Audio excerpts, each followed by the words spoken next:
Stay tuned after our main presentation for a special bonus feature. Well, my friends, the day we've been waiting for is finally here. Attendee registration for CyberFest Northwest 2025 is now open. Pre-register on our website and save now. Ticket prices will go up at the door the day of the show.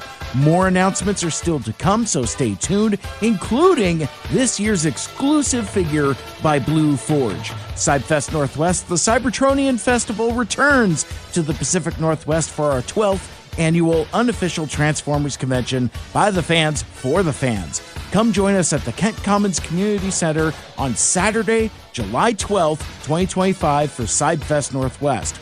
More information can be found, including registration for attendees and dealers, can be found at the website cybefestnw.com. Now, enjoy today's episode.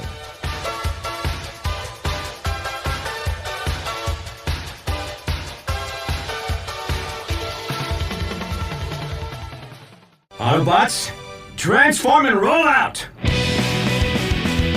Mike!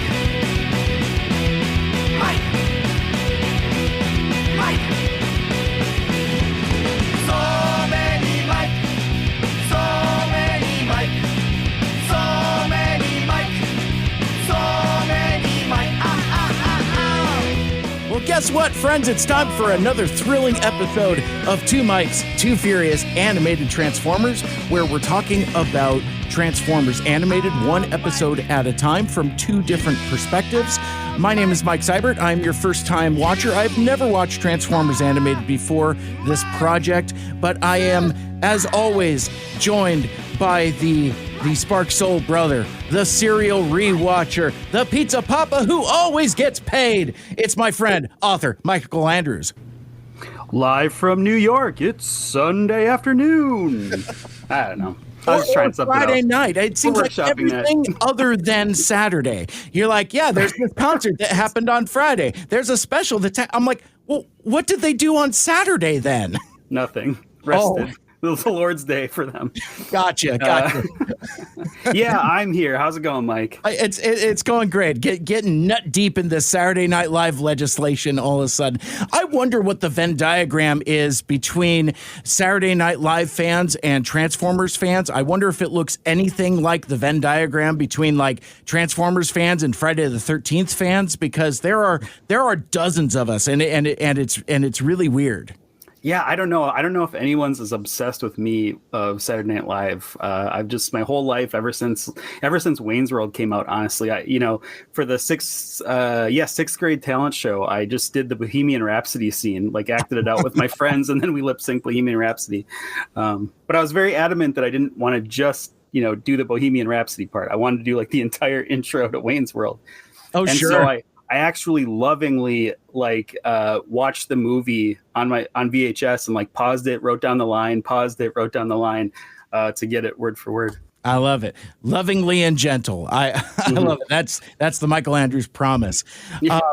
Other folks that have seen the Saturday Night Live and the Saturday Night Live movies and all that other stuff. This is I am reminded of the last time we had our guests on, and oh, by the way, I guess I should say we're talking about season 3, episode 5, overall episode 34. Where is thy sting?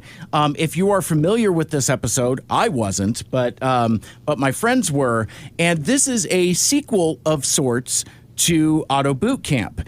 And this episode is a sequel of sorts to our Autoboot Camp episode. And I'm reminded of iconic phrasing that went on to be kind of like somewhat memeable. Okay. Are we all right? Well, are we gonna do the part 2? Because I have my suspicions on who the real bad guy is. Do you?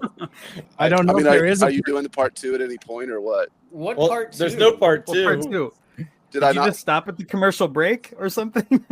No, I thought I got all the way to the end. Who knows? Maybe I didn't. And my friends, that is a self-fulfilling prophecy because we are here to do the part 2 of Autoboot Camp, Where's Thy Sting? Joining us for this epic adventure, returning 3 more mics. It is Aaron, Ryan, Caleb, the Autopod Decepticast. Thanks so much for hanging out with us today, guys. Yeah. Woo! Thank you. Thank you. Ow! I'm Ryan. I'm Aaron. I'm Caleb. If you want to get the voices We're straight. the Autopod Decepticast. Yeah, what is your jingle for when you're on our show? Do you do something different? Why didn't we sing that together? Let's try it. 3, wasn't 2, 1. We're the Autopod Decepticast. One person refused to do it for some reason. What a piece of The shit. musician refused to do it. Do some like hums. Yeah. Boom, boom, boom, boom. We should put together a barbershop Transformers, I guess, triplet. Yeah. Oh my gosh. Barbershop trio. Yeah, trio works better. Just didn't sit right for some reason. You said, well, I just wrote this down because I was talking to West about this before. You said Venn diagram, Mike, and I feel like for both your shows and our show, that could be on a bingo card because we say Venn diagram of all the time. Yes. Well, and I wonder, and you know, we've been friends and podcasters for a good long time now, and I was talking to some friends of mine at work about this because like we got into this conversation about how when you're like in a environment together with other people, you start picking up each other's phrases. Yeah, your language drifts. Yeah.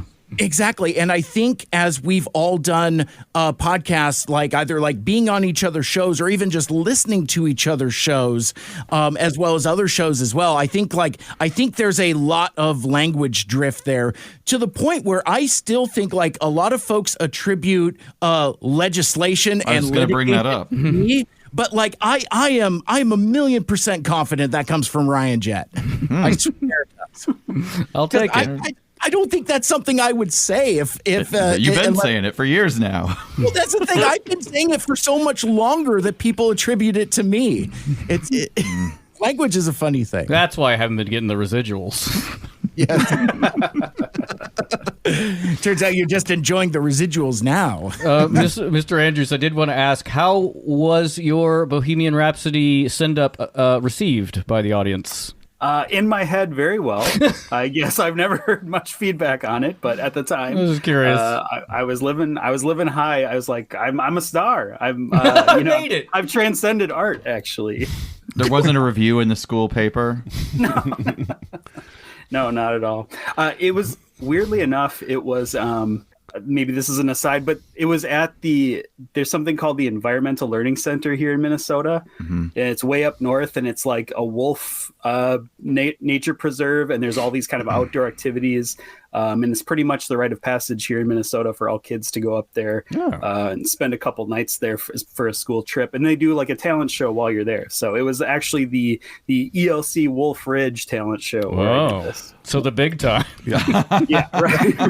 But what happens at ELC stays in ELC, which is why there's no, there's no images, pictures, stories, anything that came out of like it. The next Bohemian Grove. Yeah, they actually slaughter wolves on this trip and devour their I'll insides. never tell.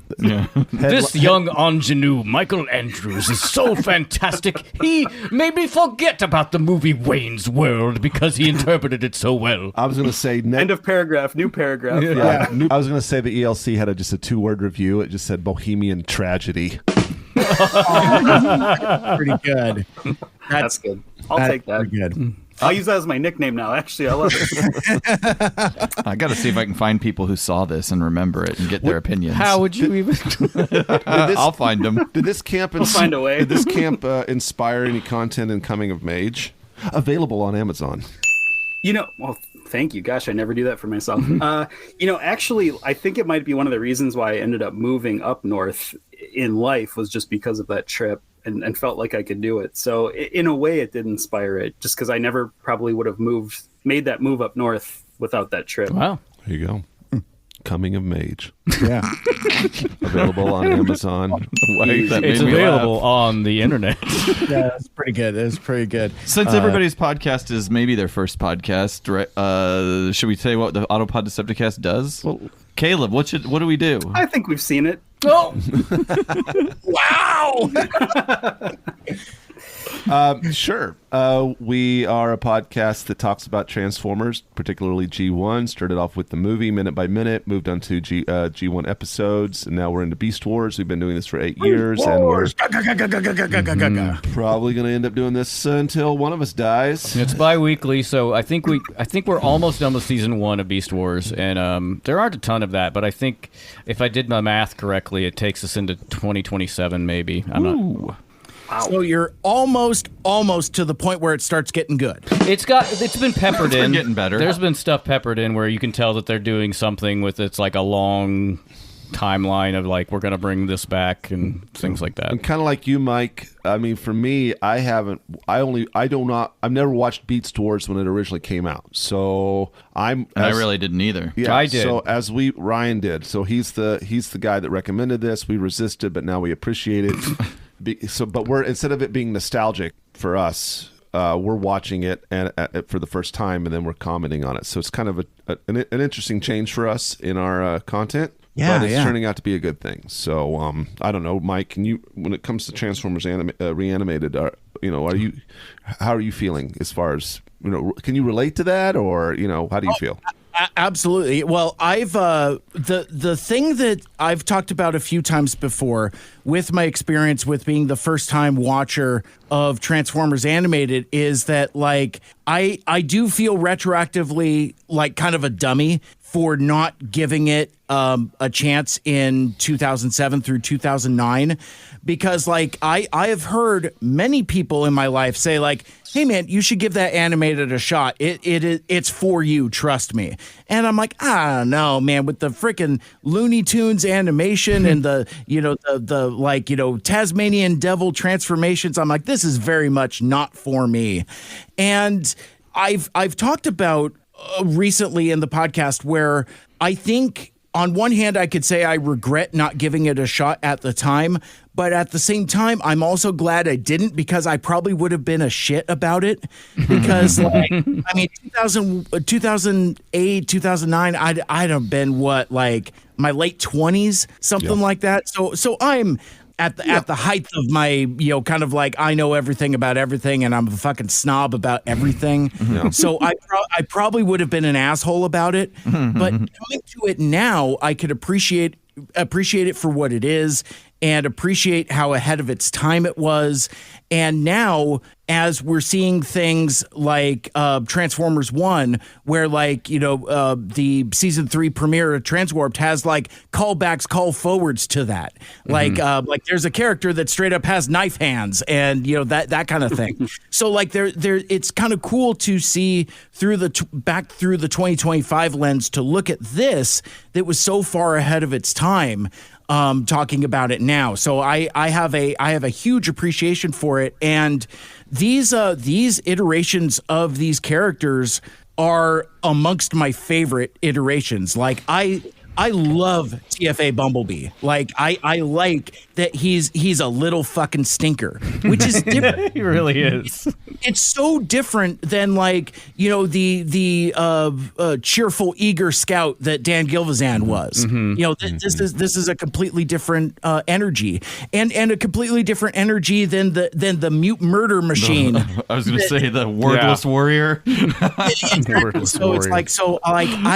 really like this characterization, and I really like this Optimus Prime. Like he is amongst my favorites. Like, I love that he has his primary weapon is an axe instead of like a Herkin rifle. It's like it's a tool that could be used for rescue and defense as opposed to just like smoking fools. Like, I love that scene in Transformers the movie as much as anybody else, but looking at these characters recontextualized as like robot superheroes, I think is a really cool aspect for a show that is intended to appeal to both kids and longtime fans.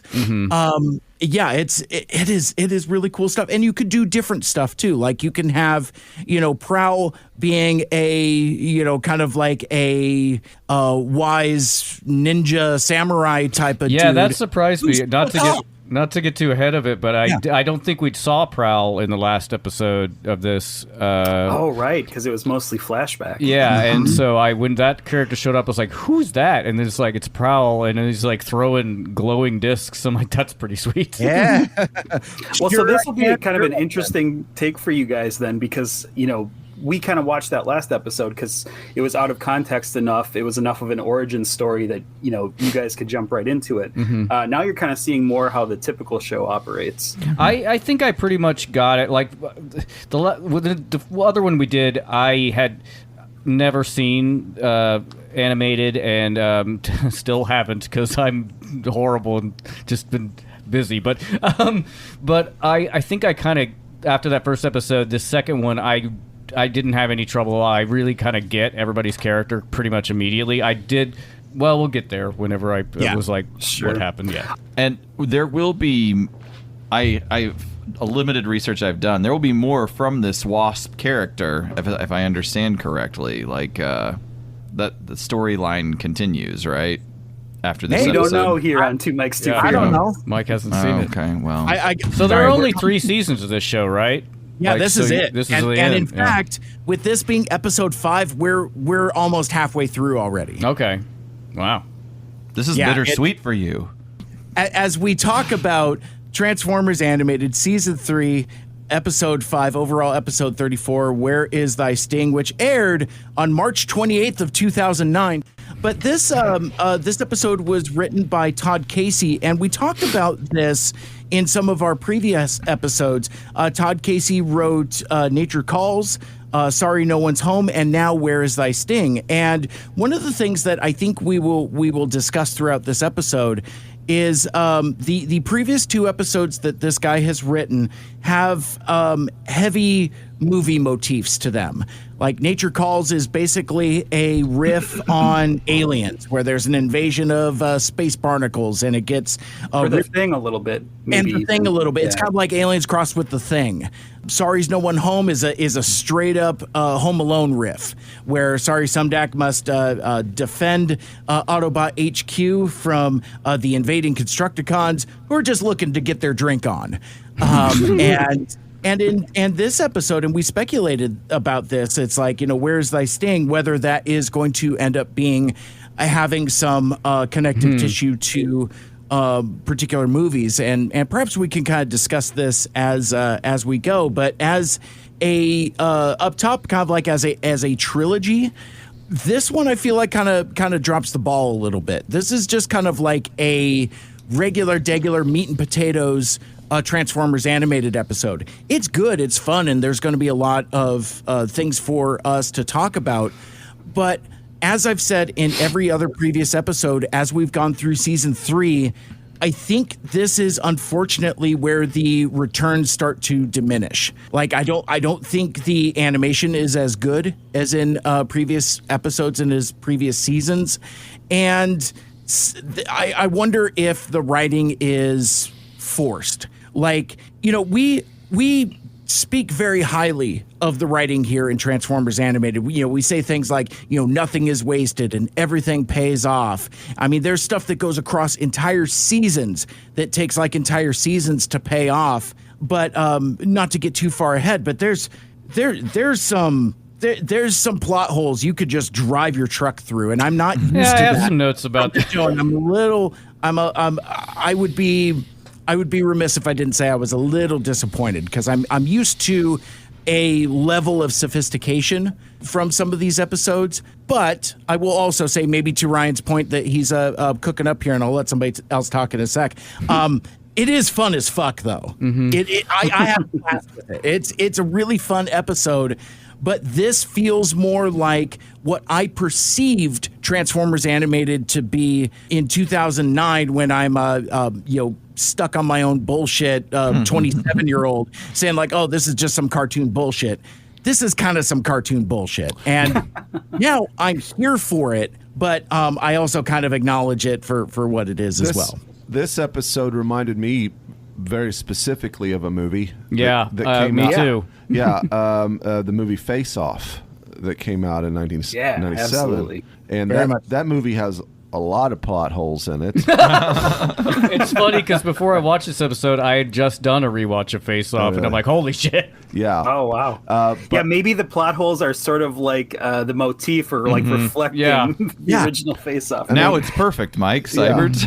No, you're right. No, you guys have completely turned me around on it almost instantly because it's like now, like the plot holes are intentional. It's an homage. I don't know if they're intentional, but they're not. It doesn't matter. There was only one that really bothered me, and we'll get to it near the end. Sure. But I think Face Off is a completely ridiculous, it's off the the best rails movie in the world ever. But I shouldn't say ever, but it's so wild. good. It's wild, and it's disturbing and troubling, but also just an exciting, fun watch. So yeah, I find that we end up talking about John Woo movies a lot. We when do. the APDC crew is on, so maybe You're like right. subconsciously in the back of my head, it was screaming APDC for this one. You guys are so much smarter than I am. I love it. I love it. This is why we do this as a group show. Because like now that I'm thinking about it, listening to you guys, there's an instance where there's almost face waterfalls. Almost. But we'll kind of talk about that later.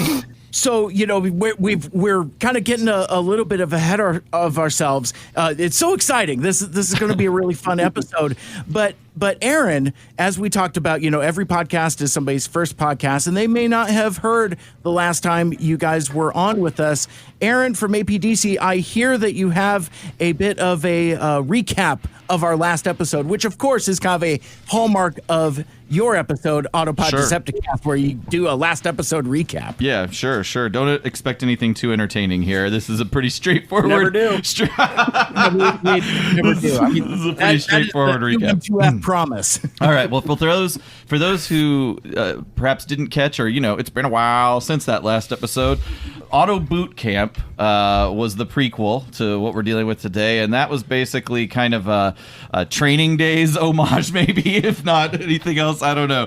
But basically, you had Bumblebee and Bulkhead. Most of the episode was spent back in time as they were young cadets in the Autobot force, and one of the kind of pesky annoyances to them was kind of an Autobot bully named Wasp, who he's had the same chassis as Bumblebee, but was more of a Sigma male. Sigma. if you will. Sure. He really had his sights set for warrior greatness, and through happenstance, Bumblebee discovers that one of the cadets in his crew was a Decepticon double agent, but he didn't see the character, he only heard them, so he assumed it was Wasp the whole time.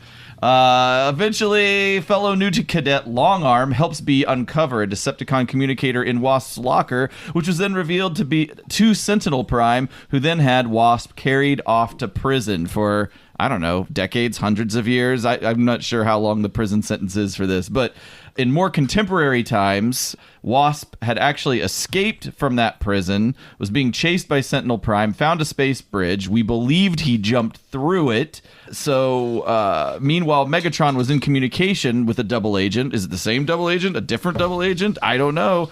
But he was in communication with one who we learned that double agent set up the breakout of Wasp. So, he's recounting his history with Wasp. He teams up with Bulkhead to try and trace the message between the double agent and Megatron to the Decepticon base, which they ultimately didn't find, but they did find a deeper level of friendship on that journey. Basically, the Autobots at this time, they contact Longarm, who is now the Cybertronian intelligence chief, Longarm Prime, as it were, to alert him about the fact that, hey, there's still a double agent floating around there in Megatron's service. But then it's revealed to us that Longarm is the double agent, also known as Shockwave. Shit. And then also there was a scene where we see that Wasp, in the contemporary times, he's escaped. He didn't actually go through the space bridge. He was still on the asteroid where the space bridge was, and he was all kind of twitchy. He's just a mess. He's a mental mess. And he certainly has a vendetta against B. Is it bad that I have? I mean, it's not bad, but I have a sympathy, or I feel bad for Waspinator. Of course. Yeah. Yeah. Okay. Yeah, that's the whole point. And as you know, spoilers alert for this episode, that is the whole point. Awesome. Okay. Yeah. Thank you for validating my feelings. You are seen. Anytime. I see you. You are validated. Thank you. He sees me. I love it. I love that we got the classic APDC recap. Thank you, Aaron. A little longer than normal, but No, I was good. Well, I think you're buying time for another APDC special. Well, yeah, we're just taking over the show, everybody. Ryan's mixing up drinks, and if you would like to buy a drink, don't, never mind. Send that $5 to 2M2F. We'll make sure the guys get it. No problem. Send us $5 hairs, and then I will use it to buy you a drink on my behalf. It's or like something. Always Sunny. They're just trading each other $20 bills, like circulating money. Oh man! If you want to know the podcast and your credit don't stink, so reach inside your wallet now and buy us a drink. I need to. Wow. I need to. And we don't have to pay for that old because Mike's school. saying it perfect. I need It's a to. cover. That's right. It's an interpolation, not a I've sample. got- Covered under parity I've level. got ASCAP coming for you right now, Mike. Yeah, exactly. That's a strike on YouTube. It's too close. It's too close. Too close, too furious. Jinx. Jinx, you owe me a Coke. Did you guys make a cocktail, or you're not cocktailing it? Yeah, I was gonna say while Ryan finishes up whatever he made He's for today, finished. I have kind of an old favorite because I still have the ingredients from the last time we recorded. So I'm having what I call the Stinger, the Fugitive Edition. I don't know if you can tell the cool colors on camera, but Oh yeah, I see Is that. that a actually designed it with smoothie? Is Wasp that breakfast? There's like yeah, a little bit. in there too. Yeah, how It's does that got keep the from mixing? creme de menthe and the creme de coco from the last cocktail, and I used coconut vodka last time, so I used coconut vodka again this time, homemade. But then I also added some Kahlua to it, and then whipped it up with. So it's a nice, creamy, milky iced Hold coffee it up drink. again there. How'd you get the layers? See, it looks. You know what's cool with from here? It looks like it's purple on top. It does. Yeah, it is. Oh, it is. Okay. It's layered. It's like wasp colors. Well, what's making it purple again? Food coloring. Oh, okay. I wish it was a cool liqueur, but No, that's okay. No, I was just curious because yeah. All right. Let's So you just dipped in some food coloring and then just kept it on the top layer, stirred it yeah, I in some- used heavy cream and then I whipped it so that it would sit on top of the rest Smart of the cocktail. thing. Nice. And then I put it in my prison mic glass because fugitive. I love it. I appreciate that you're so thoughtful about this stuff, Michael Andrews. Whereas me, on the other hand, I also made myself a jacked up version of the Boot Camp Stinger, but all I did was I still have that case of booze from when we recorded last July. It's been in the trunk of my car the entire time. That's a I brought great it place back to store it. I brought it back out for one of our live streams and then put it back in the trunk where I got it. So I brought it all back out today. I couldn't find the recipe. And I left my shot glass at home. So I just poured a bunch of shit in my coffee cup. Oh, yeah. So now I've got I just found an empty Gatorade bottle in the men's bathroom and filled it It had up. something in it, but I poured that out. Didn't want to mess with the color. and that is that I don't know if that's super great, but it's it's something. So Okay. I have made us in the room here, three of us, something to consume. What do we got? Well, so I felt like we should. I mean, I completely made up something for the last one. Then we called it the Boot Camp Stinger. I thought we could do like a traditional stinger, like the original cocktail, which is green because you're supposed to use white creme de menthe. But I'm like, I don't have it, and I have all this green creme de menthe, and I'm not gonna fucking use it. So let's put it in here, and also it makes it green.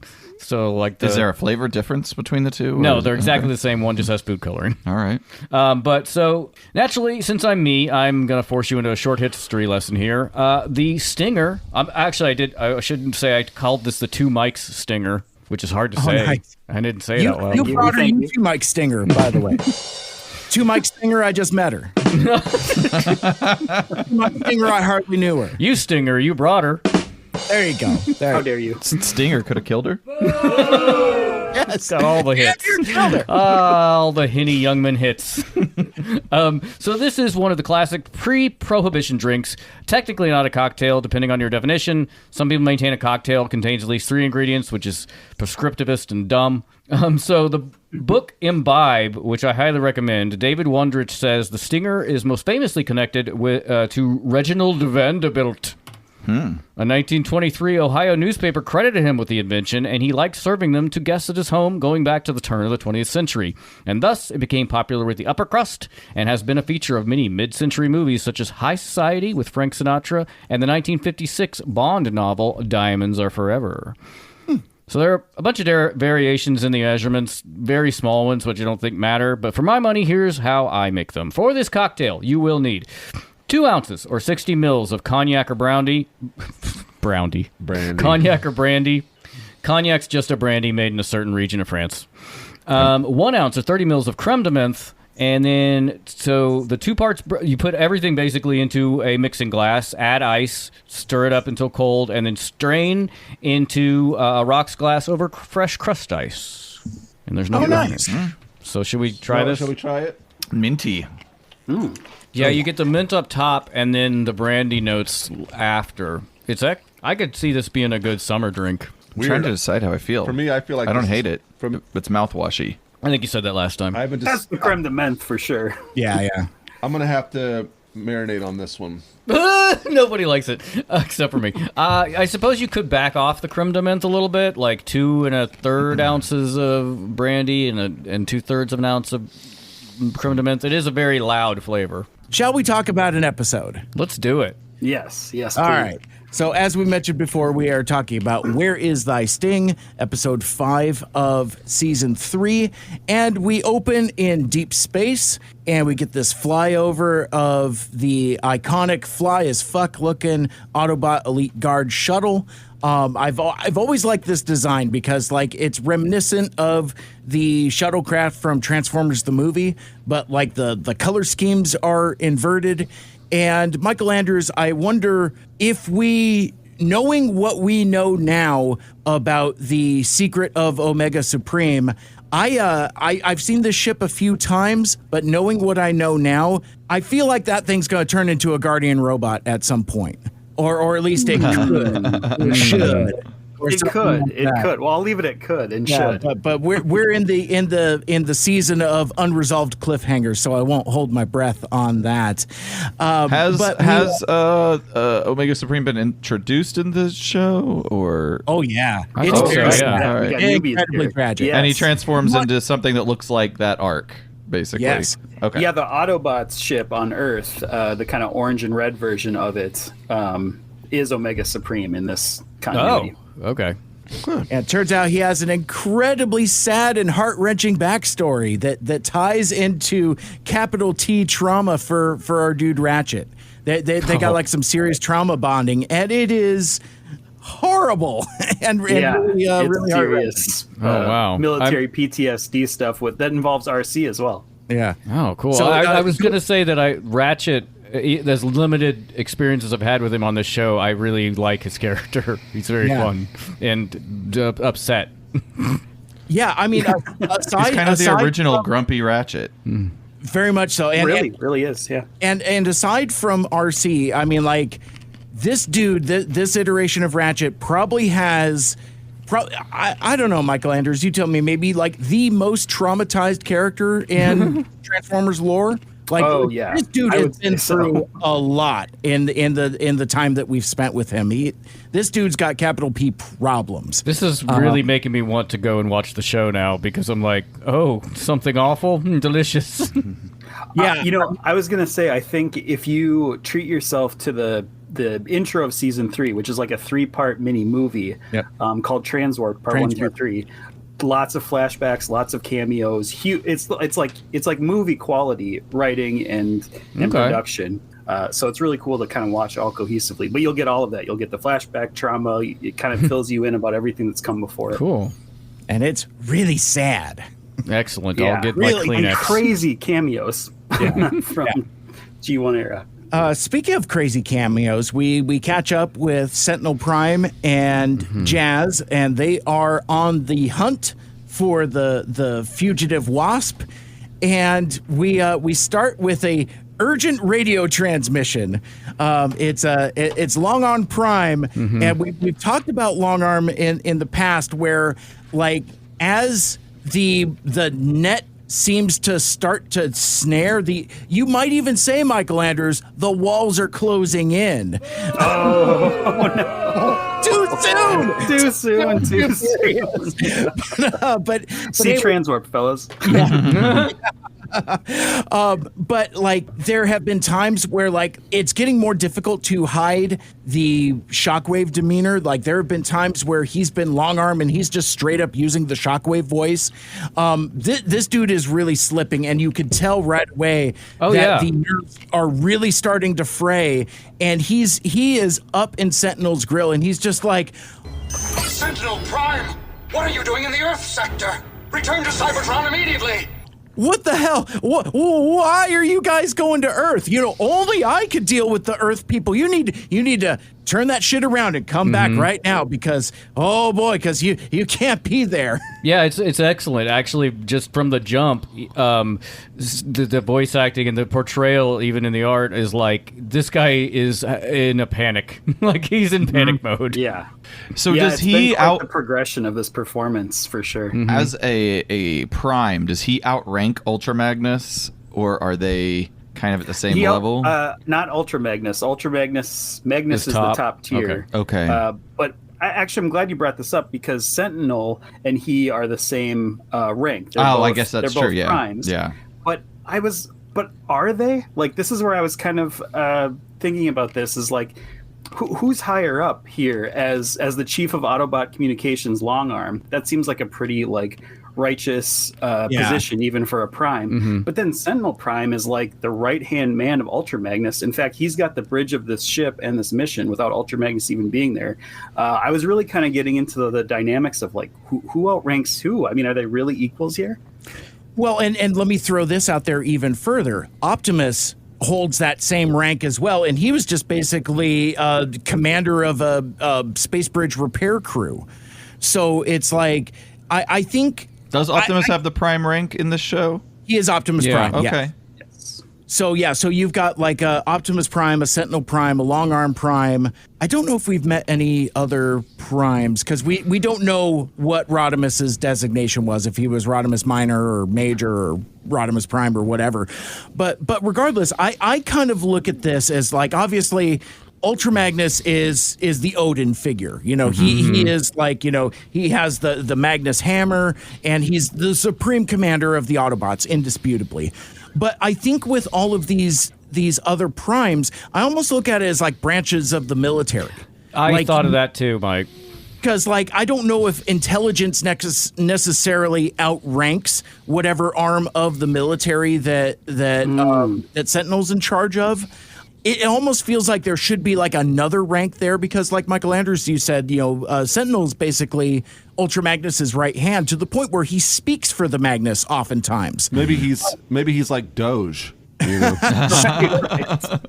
I actually nobody's that high. I actually thought of that too. Of like, if you have two different, like whenever the branches have to, I'm thinking more of this in a court situation, but when the branches have to collaborate of the military, like you could have someone in the Marines and then someone in the Army that could be of the same rank, but someone's in charge because of just the machinations of this. Honestly, this government seems very complicated in the show. Yeah. It does.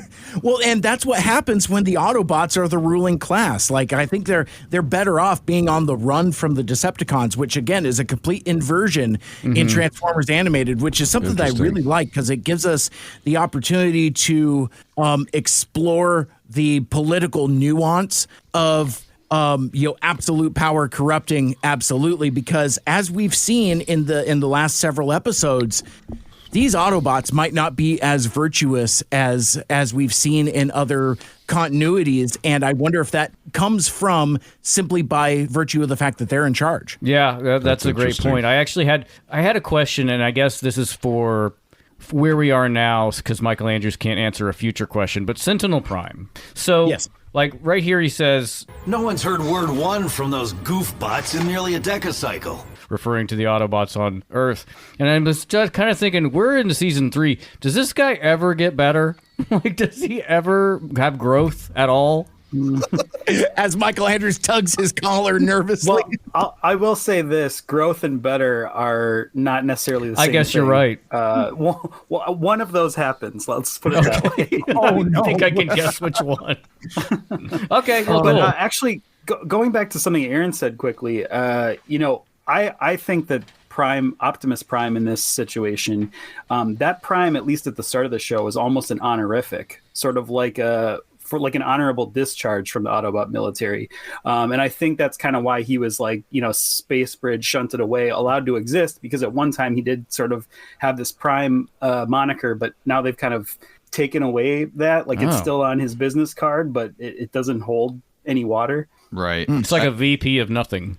Yeah. And I guess maybe close the loop on that convo. It felt like I guess I forgot that Sentinel's a Prime too, and Prime isn't like that big of a rank really. I mean, I guess it is a big rank, but it's not the top rank, right? And so to me, this almost is like VPs in a corporation of different divisions, but there's some overlapping responsibility and nobody's in charge of the other person, but there might be some pissing matches over, this is actually my territory, you back off. No, you back off.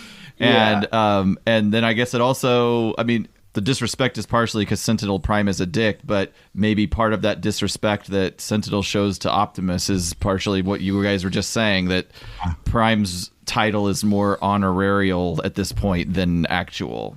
Is that fair? I think at this point it's been a little reinstated in some of the stuff that you haven't seen. He's actually got some of that nobility back from his actions on Earth. But when we start the show, it's literally just kind of a snickering point for other Primes, I imagine. Yeah, he's a burnout basically at that point. Okay, nice. That's really interesting in and of itself.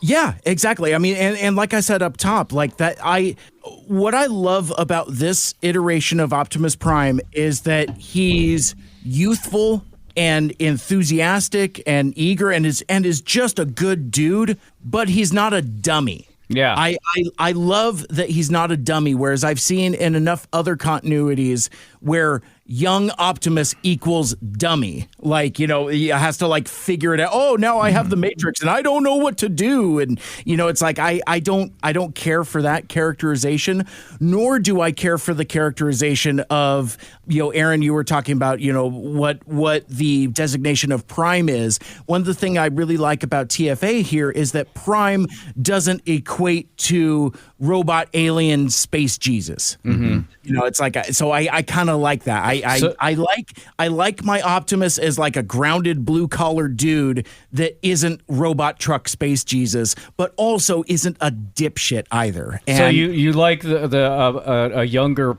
Optimus not being played as a 27-year-old Mike Seibert who won't watch this show. Very much so. Exactly. I love it. And this Optimus wants to live for a change.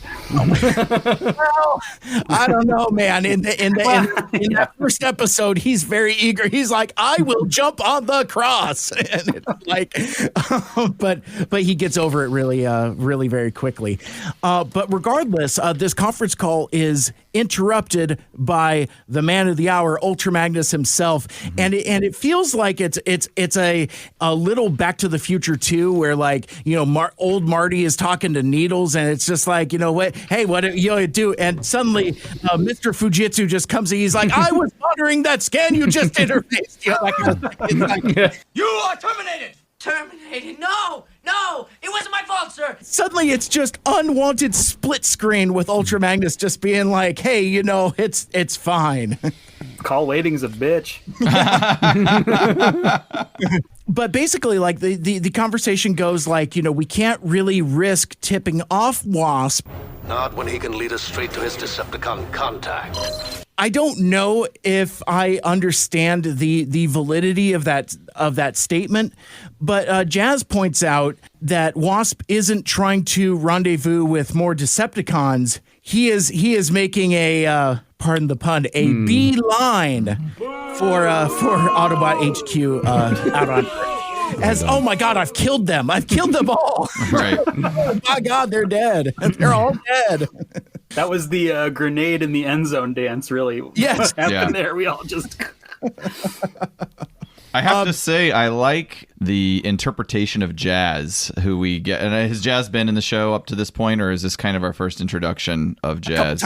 We've seen him a couple times. Okay, as a Sentinel sidekick. Very much so, and really kind of like the rational one, because like usually they're presented as a trio usually, because it's like Ultra Magnus is aloof and apathetic, Sentinel is as hard-headed as he is hard-headed, and xenophobic, if I can throw that in. Sure. Incredibly racist. I mean, space racist, yeah, for sure. And then I guess from this, from my read on Jazz's character, he's just like, yeah, this is kind of just my job, and I try to do the best thing for me that I can in this situation. Exactly, and very much go with the flow. You know, he's a very go along to get along type of character, and again is very much like the reasonable one in the room. Yeah, right. Well, his design is great. I love the callback to the G1, but they've updated it. He looks like he's wearing a bike helmet or something. I just noticed he's got headphones on, and he's got headphones. The voice work was good, was solid as well. Yeah. But I threw in the xenophobic comment because Jazz really is the foil to Sentinel in that way in this show. Like, he's actually fascinated by Earth. He likes Earth. You might have picked up how, their little conjecture coming up about rain on Earth, where he liked it, Sentinel didn't. Yeah, that's definitely their dichotomy. I can tell when Jazz takes his lunch breaks, it's 1 hour and 1 hour exactly. He clocks out. He reads a book or whatever. He clocks in. He's able to turn it off and on. Yeah. Yeah. I also think of note, and we talked about this in our Transwarped episode, but this is more for APDC's benefit. So Jazz is voiced by Phil Lamar here, who is very specifically and intentionally not doing a Scatman Crothers. Yeah. When TFG1 Mike joined us, he shared with us an audio clip of when he got to interview Phil Lamar a number of years ago, and like during the conversation, he drifts into Scatman and he just like does it, and it's pretty awesome. So it was an intentional choice to not do that, and I like what Phil Lamar is doing here. Like it has its own unique flavor, but you can still hear it and recognize it as Jazz. Yeah, that's kind of the voice was how he looks like Jazz, but this is the first time I'm seeing Jazz because he wasn't in the episode we did before, and like I was like, it just instantly knew who it was supposed to be, and like Phil Lamar does so many voices. He's a great voice actor. So from there, we go to Autobot HQ, where it's presumably a rainy, gloomy Saturday night. I'm sorry to interrupt. I just wanted to jump in the cut between those two scenes is when Magnus says, I'm sure Optimus Prime and his bots are already on top of the situation. I would love if it cut to like them partying and drinking spiked energon and like doing rails or something. Well, it's kind of close. It kind of does, yeah. A little bit.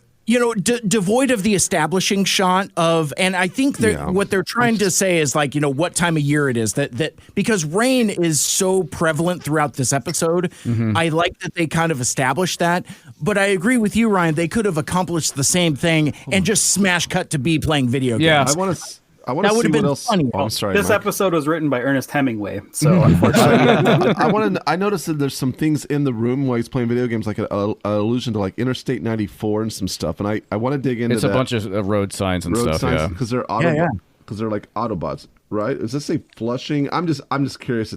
Yeah, it's just, I looked at it too because I thought there'd be something funny, but they're just road signs. They're just road signs because they're Autobots. I like that. I also love that their couch is concrete with rebar embedded in it. I did not notice that. That's really good. And just one more thing about like Ultra Magnus. I don't remember the voice actor who does his voice, but you can. I think maybe because he talked more in this one than the last one we did. You can definitely tell he's like channeling Robert Stack for sure. And it's interesting in this show where some of the vocal performances are different. Like we spend a lot of time talking about Phil Lamar, about how like it's evocative but different. then there's other ones like what Jeff Glenn Bennett is doing here with Ultra Magnus, where it's just a straight up impression. So it's like, so we kind of go up and down the scale. I still like it. But it's still meta because I don't feel like he's doing Ultra Magnus as done by Robert Stack. I feel like he's doing Robert Stack doing Ultra Magnus, or I know more like Robert Stack in Unsolved Mysteries. Oh, yeah, maybe. Yeah. Like Untouchables or something like that. Kind of being more traditional. I was going to say, in fact, I really think there's a missed opportunity to do like an Unsolved Mysteries type thing about Wasp. Like have him like turn to the camera and flash the number at the bottom. That's a fantastic idea. Update. Wasp has been seen on Earth. If you have any information about Wasp, call 1-800 whatever they're fucking. You understand what Wasp this is. now. Call 1-800 Wasp now. Amazing. See, now I just want to see Ultra Magnus in a trench coat. Yes. As opposed to a ratty in my bunk. Yeah, there you go. As opposed to like a poncho that he throws over his head to disguise while he's got his that's right. He's like, I'm in disguise. You guys didn't love Dark Magnus? You know what? That poncho works just about as well as incognito mode, so I guess it's consistent. But no, that would be kind of fun. Give him like a Elliot Ness style of Unsolved Mysteries trench coat. I think that would be a lot of fun. Like old Somebody Snake. get on that fan Somebody art. make that, because we're not gonna. Somebody make that. Thanks, guys. Yeah, exactly. This has been the three artists Autopod Decepticast telling us to go fuck ourselves. Exactly. So we find that Bumblebee is tittering away, playing video games instead of being on monitor duty, and I love how Optimus Prime just comes in, and I love this whole conversation because Prime's like, dude, When I put you on monitor duty, I didn't mean this monitor. what are you doing fucking around doing video games here? And Bumblebee is just kind of like, I like that he's quick on his feet, and he's like, well, hey man, I'm just doing my combat training. That kind of thing.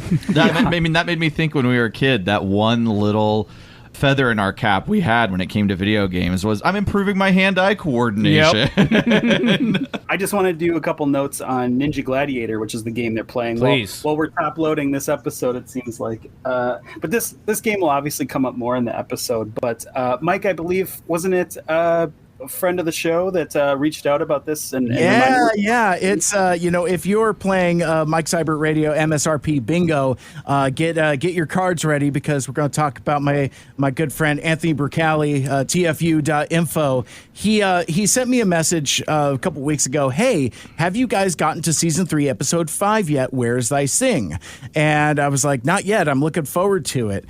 He's like, just a heads up for your notes. There's a video game mentioned in episode 5 that has a ton of deep cut and 80s references worth exploring the wiki on it. Just stumbled on it doing research on a character from a Marvel UK story, so super deep cut. And if you want to hear that side of it, check out Transformers University. I don't know the episode number. I don't have it in front of me. But he recently covered a block of Marvel UK comics that apparently has a tie to Ninja Gladiator. So check that out.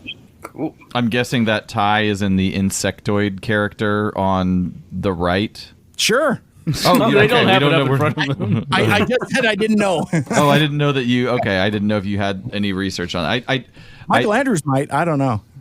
Well, I guess I'm not really sure how it ties to the UK comics, but maybe you guys recognize right away the background. Of course. Probably features. Yeah. Is this Torque 3? I didn't pick up. I'm not the G1 master here, but did you guys leap all over this when you saw it? 100%. No. Yeah. In fact, one of our booty box buttons is the Torque. Torque. So, It is. Oh, nice. Embedded marketing. yes. Yeah.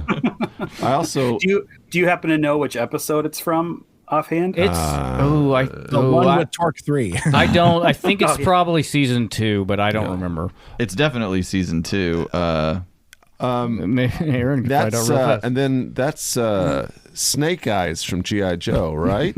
Absolutely. That's the way I took it. That's the way I took it. So the TF Wiki, I do dabble in the TF Wiki now and then, but they said that's Snake Eyes, and then the ant character is supposed to be Anton from Micronauts. Oh, I don't even know what that is. He did do the research. All right. So was Micronauts folded into the Marvel UK at some point? Is that what we're thinking? Yeah, I could see that. No. That makes sense. The Torque 3 episode, by the way, is called Day of the Machines.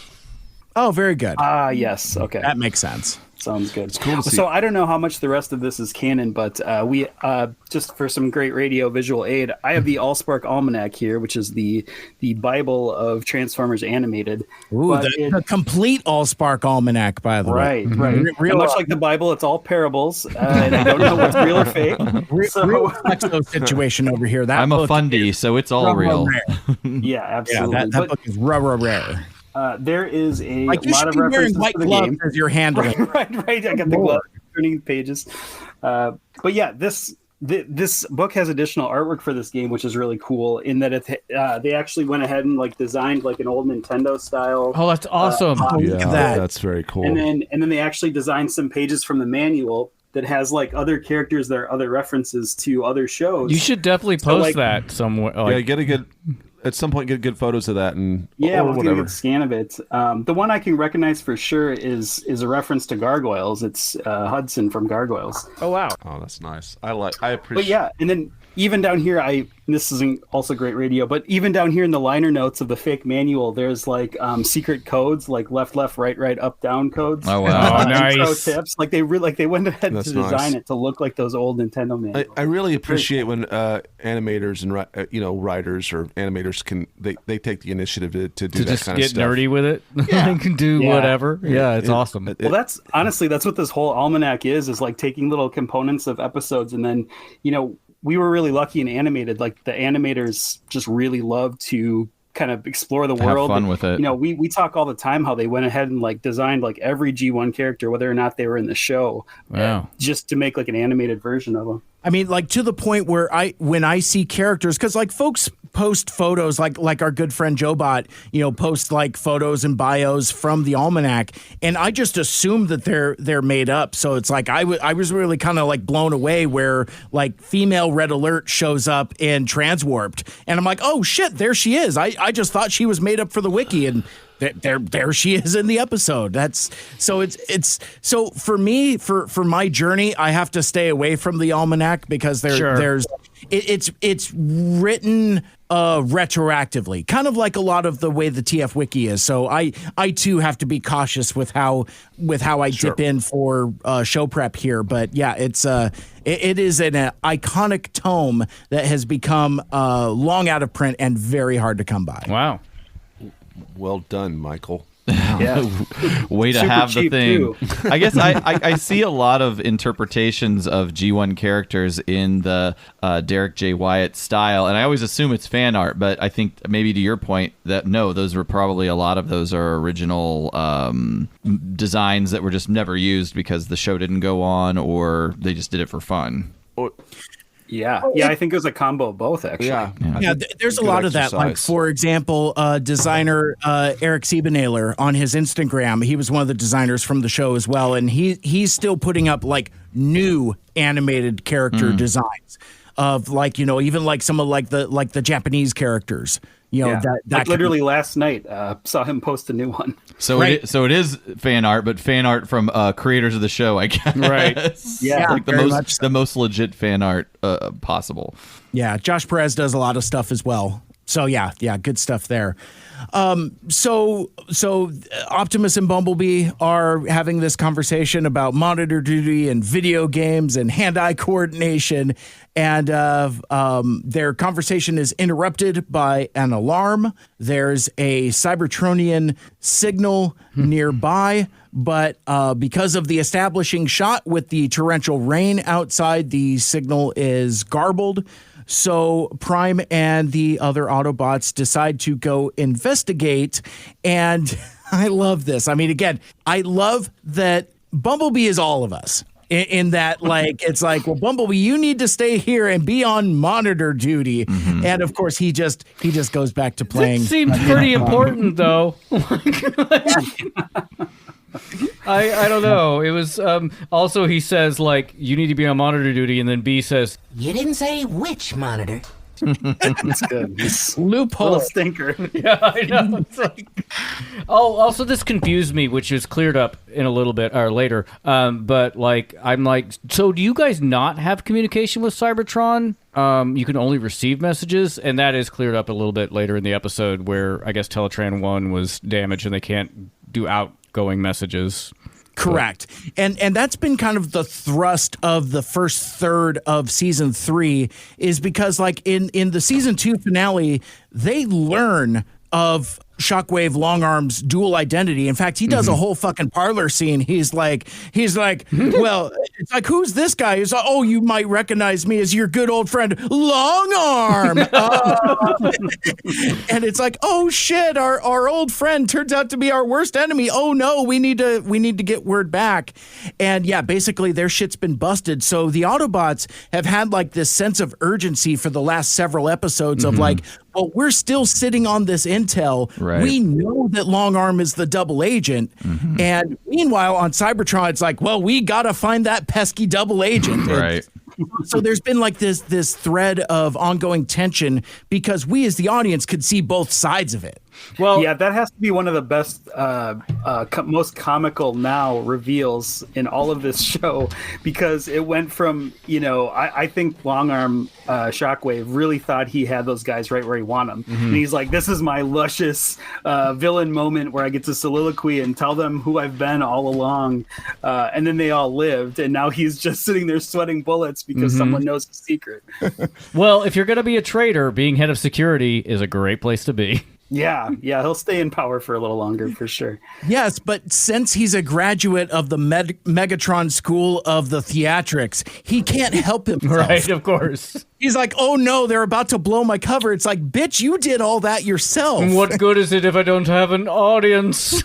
It's very much so. Very much so.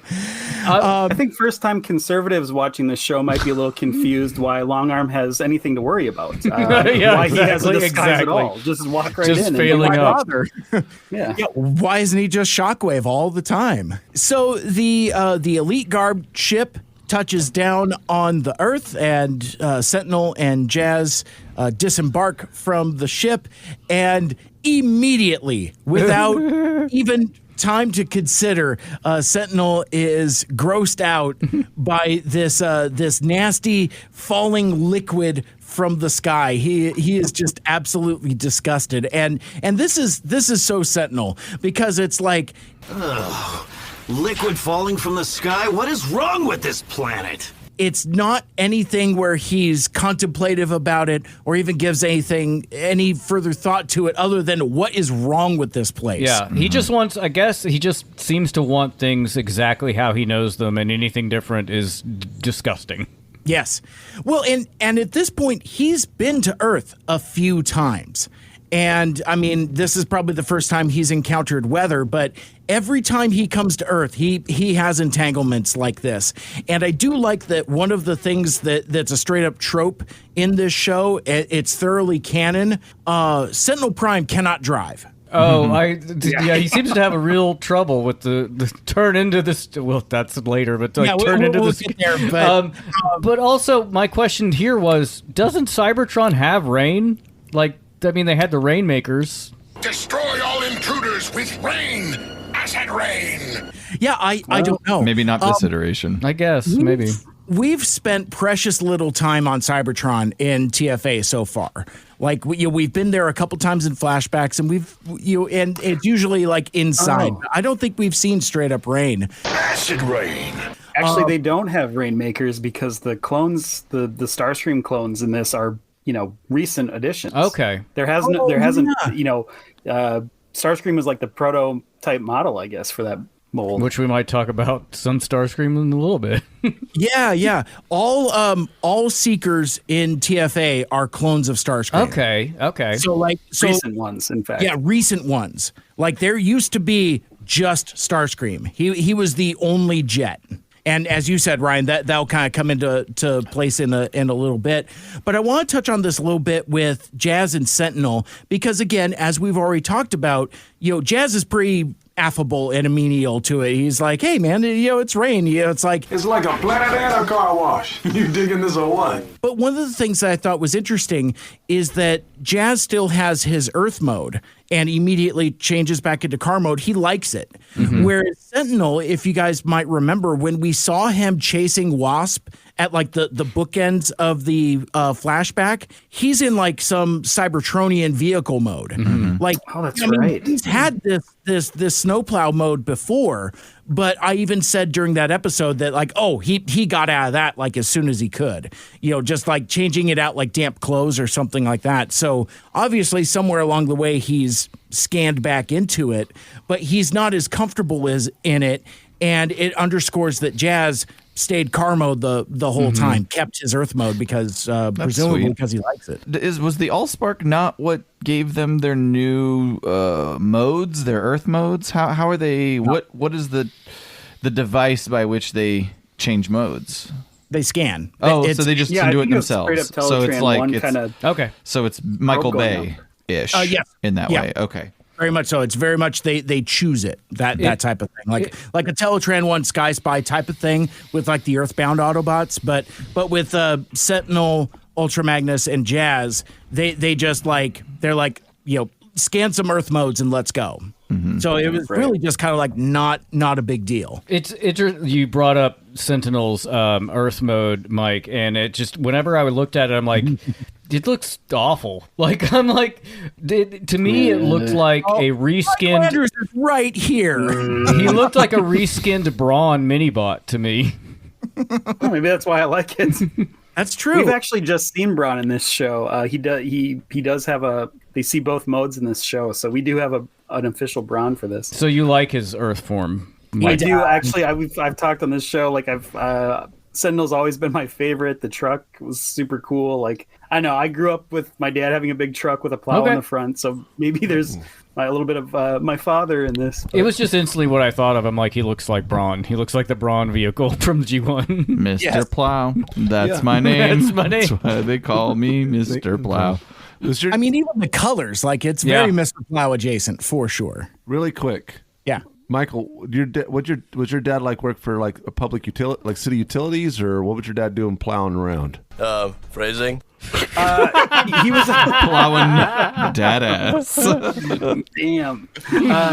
Construction worker, actually. I think the plow, it wasn't as, it was maybe more like a side hustle a little bit. They equipped there. Yeah. He didn't actually side hustle with it, but I think some of the other people on his team did. Yeah. My brother-in-law makes a lot of money this time of year plowing and laying down I spend a lot of money on those people this time of year. Yeah, for real. I can see it. Just curious. That's all I wanted to know. Okay, thank you. Yeah.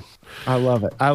It's like I'm sure. So being in the Pacific Northwest, this is not something I have to deal with in my life. We get a couple inches on the ground of snow, and like infrastructure just grinds to a halt, and usually nothing where we have to have like independent contractors. Yeah, well, it's not your area is not set up to deal with it. This is true. This is true. Or rain, or sunshine, or really any weather of any kind.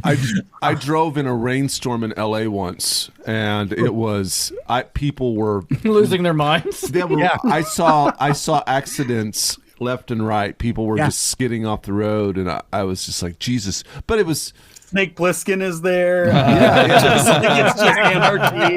Yeah, it was like that for sure. All right. West Coast people cannot drive. Yeah. Have you?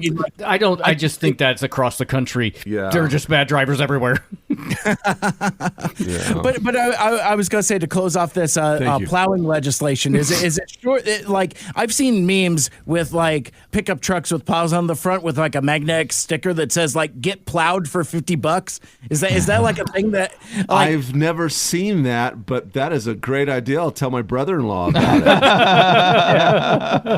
Because it sounds like there is a thriving industry in the Midwest where people are just both paying for it and willing to receive it. And willing to do that work. I love it. I mean, it's a lot funnier when you see that magnet on like a compact car.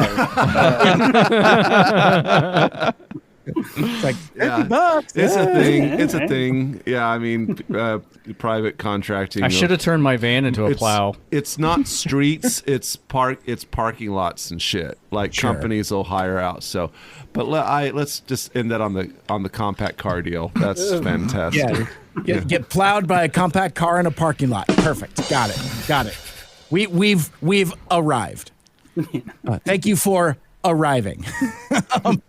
Back at the base, Bumblebee is still back on his bullshit playing video games, and the lights are suddenly cut. And I love this little visual gag where all you see is Bumblebee's blue eyes, and his first thing is like he's immediately gotten caught. I wasn't playing video games, I swear. Just put the lights back on. Just about then, the red emergency light comes on, and Bumblebee hears a voice taunting him. A voice that we know that's very familiar to us, but might not be as familiar to Bumblebee here. Oh, yeah, I guess he hasn't heard that. Right. Because last time B saw Wasp before he got taken off to the stockade, he's just looking like a normal guy. Mm-hmm. Wasp was sane. Yeah, his time in the stockade freaking like ruined this guy. Something happened to poor Wasp. It's almost like it's a really great analog for the prison system of like, I don't know, some country that I'm aware of. Almost. Don't tell nobody. It's a show for 7-year-olds. Don't tell nobody. I kind of had a weird like roller coaster moment here of because the voice says Autobot, like come out and play. No, he says Bumblebot. Bumblebot. He's okay, like, Bumblebot. Right. That clears it all up. I heard Autobot the first time, and I was like, doesn't he consider himself an Autobot? What are we doing here? But yeah, he never really called B by his proper name, so that all tracks. And still doesn't. No, right. That one thing he clings to, that's the thing he remembers from his sanity. So Wasp feels very different from Waspinator in the Beast Wars that we know. Like maybe there's some callbacks to the voice, but I got like a heavily Schmeagol / Gollum inspired take on this version of Gollum, which makes sense to me because Schmeagol was, traumatized by his time with the Ring, and so this guy's been traumatized by, his time in prison. And so I don't know. I just thought that was an interesting idea, and then I Googled it. And it was basically like Wasp TF animated Smeagol, and there was a whole thread on this comment on that idea, and on TFW 2005, and people were extremely hostile to it. They were fucking assholes about it, and basically they were just saying assholes on TFW 2005. Unbelievable, right? I'm gonna lay down and die from not surprise. The original post was just like, do you guys feel like maybe they're doing a little Schmeagol action here? And everybody was like, no, it's Tom Kenny doing a very bad Waspinator. End of story, end of thread. And it was just like, damn, I think this guy's actually onto something. You guys are dumb. Like, you guys have no creativity in your like small brains, you pieces of shit. There's some weird insecurity going on. Yeah, I don't know. I don't.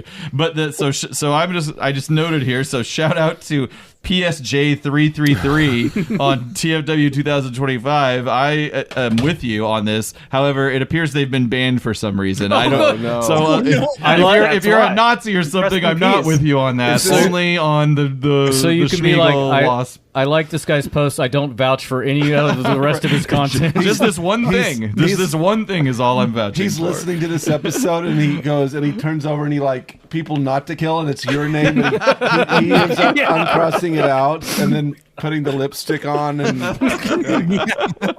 Billy Madison reference. Yeah, he's got a list, and he's just like, you know what?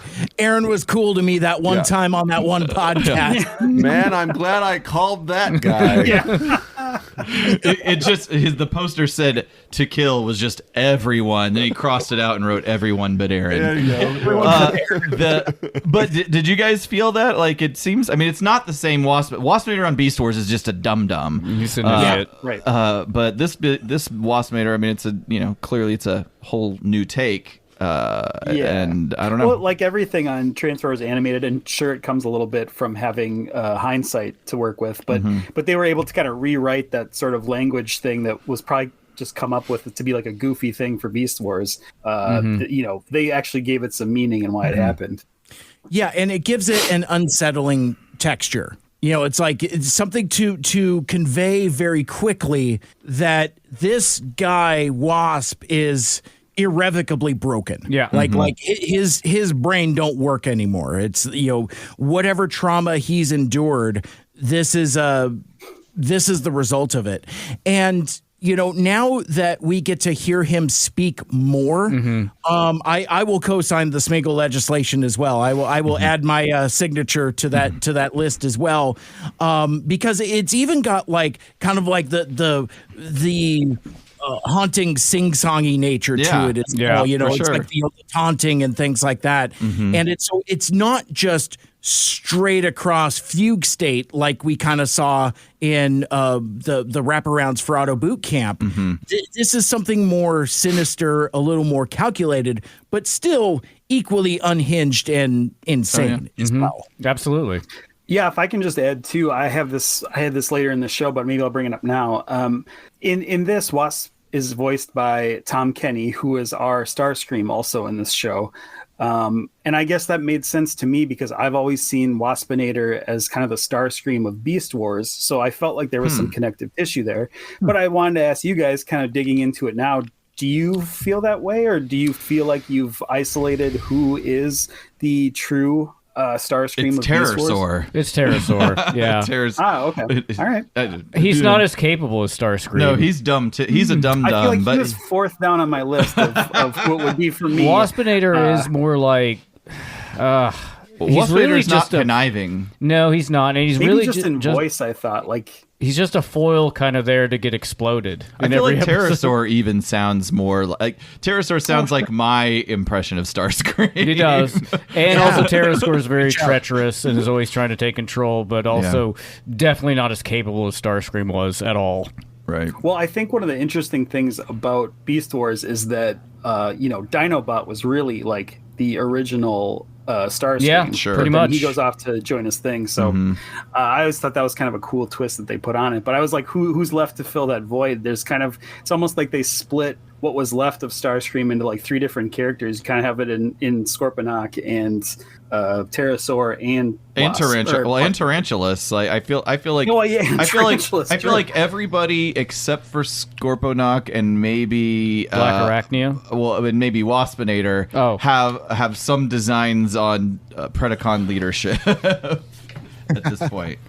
Yeah. Scorponok is really just forever loyal. He's just a toady. I mean, Scorponok is basically is Lugnut the name of the character? Or on Scorponok is basically Lugnut, and that's it. That's all I got. Wow.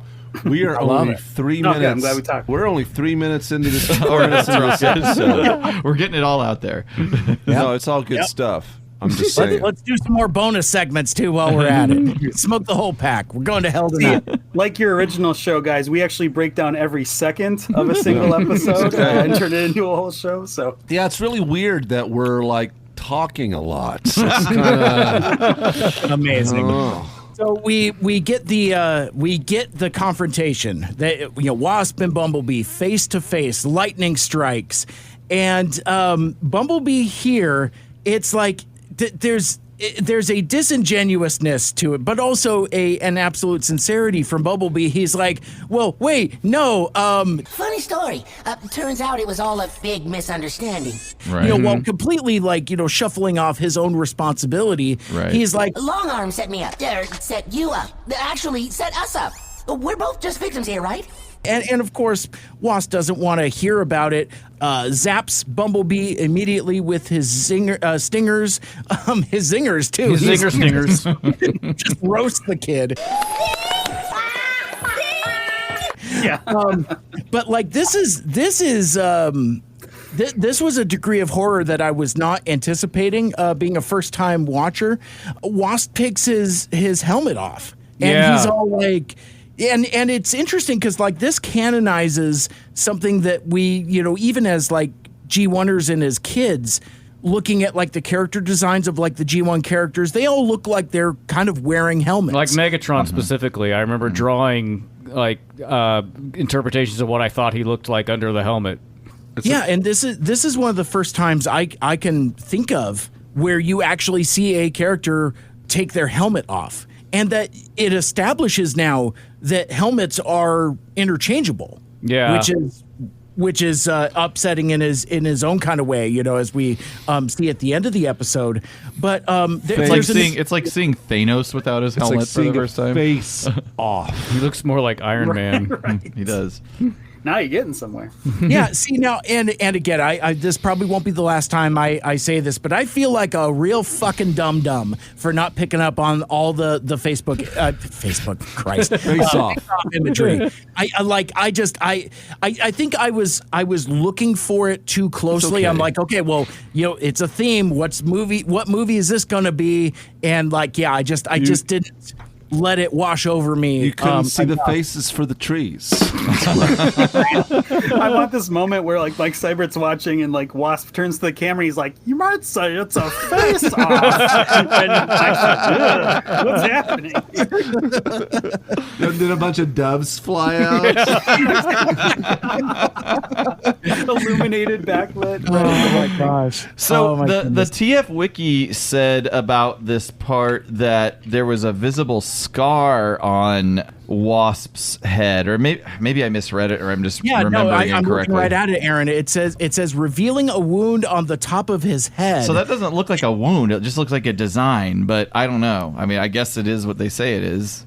Has he been lobotomized, and that's part of the issue here? Are we thinking there's like a darker Nurse Ratchet type lobotomized? Oh, there you go.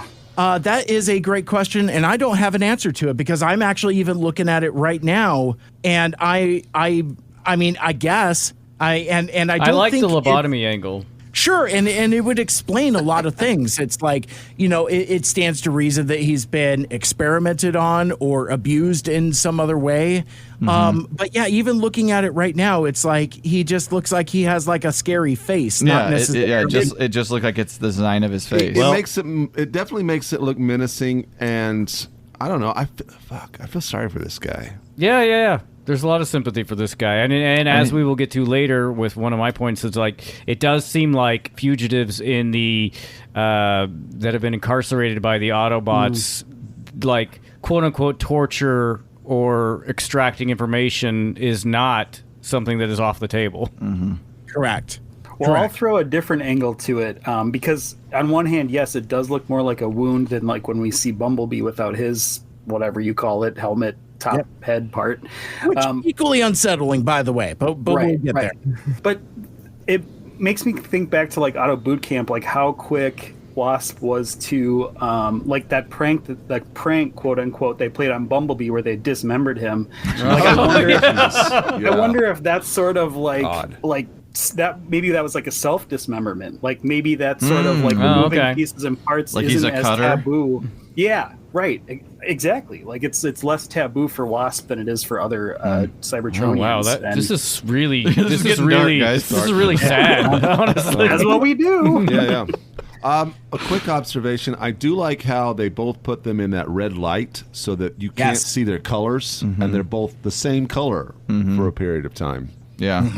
Yeah, the visual language throughout all of this, even though there are several animation errors throughout, especially when they start switching places and stuff like that. Yeah. Because like the character designs are very similar but not identical. Like Wasp has like more striping on like his legs and lower body than Bumblebee does. But and the animation kind of gets that crossed up a couple times. A little bit, but even so, it's I agree with you, Caleb. I think it's really cool visual storytelling because you don't really know what's exactly going to happen, even as Wasp is holding like this funky gun with this real reanimator looking glowing the canister cartridge juice here, this canister cartridge thing, and he's continuing to Tom Bumblebee and says he's about to lose everything just like he did.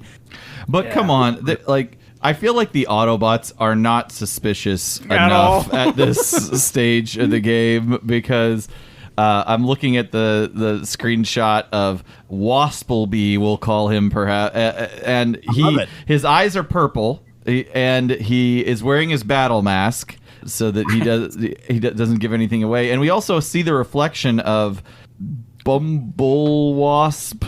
So Bumblebee as Wasp, in the battle mask, and he's making that kind of concerned face with the mouth, the smirk to the side. That is a very Bumblebee face from TF Animated, and I feel like the Autobots are stupid in this moment. Like they're really not digging any deeper at all. But I mean, to be fair, they didn't really. To be fair. Well, to be fair. Oh, don't say to be fair. Hate when people say to be fair. I mean, there wasn't really any reason they would think there wasn't really anything to see this coming, right? Well, sure, but also like, Bumblebee, what they perceive as Bumblebee is talking weird. To be fair, Waspinator is also talking weird. Is this one of the plot holes, by the way? Why is Bumblebee as Waspinator talking all fucked up, and Waspinator as Bumblebee talking all fucked up?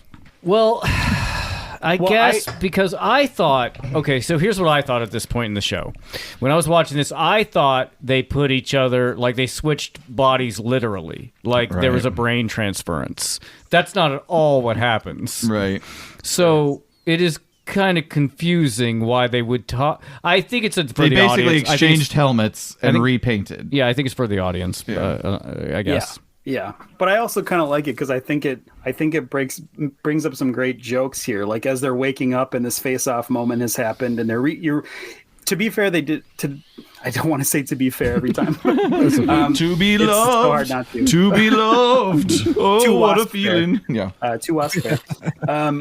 So I just think it's a great moment that they had waking up, and they did it really subtly. Like they allowed the audience to kind of figure it out. They didn't, have to nudge it. It's just like their eyes are open. They see them face switch there, and they're like, you get it. The audience is smarter than the Autobots. Right. Yeah. And I kind of don't like that. I don't like being a half dozen steps ahead of the Autobots. Really? But they, the Autobots throughout are sort of like poking holes in this a little bit. They're like throughout the show, they're like, this is weird. Why are we doing this? Like they know something's up, but it's just so implausible. Wasp is on Earth. He's capable of switching their body parts around. Like I just don't think they see it coming. I suppose it's not something you would expect. Like, yeah, but also like the level of what you might expect as a Transformer might be a lot higher than as a human. Well, and the whole plot of this show is that Wasp is innocent. That's right. I mean, right. Optimus's whole quest is Wasp is innocent. I don't think they're even thinking of him as a contender. I like how it alludes to like how easy it could have been for Waspinator to go in a positive direction if things would have gone differently in the past. So you're actually, you're seeing this character in a different light. Especially at the end, to kind of fast forward when there's sort of like this hostage situation, like they're on Wasp's side at this point. Like it's actually sad that he can't like just speak to them. He doesn't have that gene anymore from his time in prison. But to take your phrase, Michael, to be fair.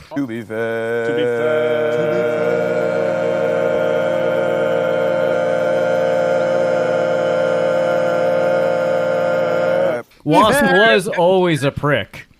Yes. He was never a good dude. But maybe he could have evolved out of that. Maybe But does the punishment fit the crime? No, here? Absolutely not. I'm not being a prick doesn't deserve. Yeah, I'm not saying that. I'm like prison. The idea that maybe if he hadn't gone to prison, he would have been a good guy. I don't know that that's true, but obviously, the imprisonment was not worthy. Like that was not what should have happened to him at all.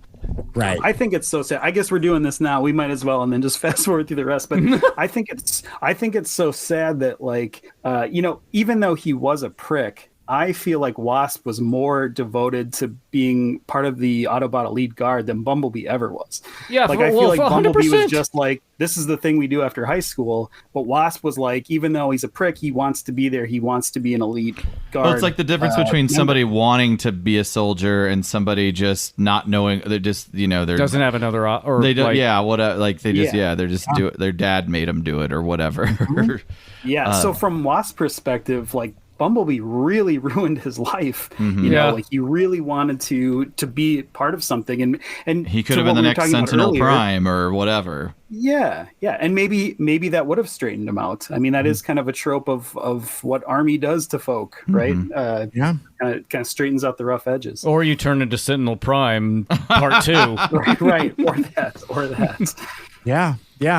I do like, I will side with Michael Andrews here a little bit just for the sake of humor. I do like this thing where the Autobots are just straight up not believing Wasplebee, where he's like, oh yeah, he switched paint jobs. And helmets! And voice synthesizers?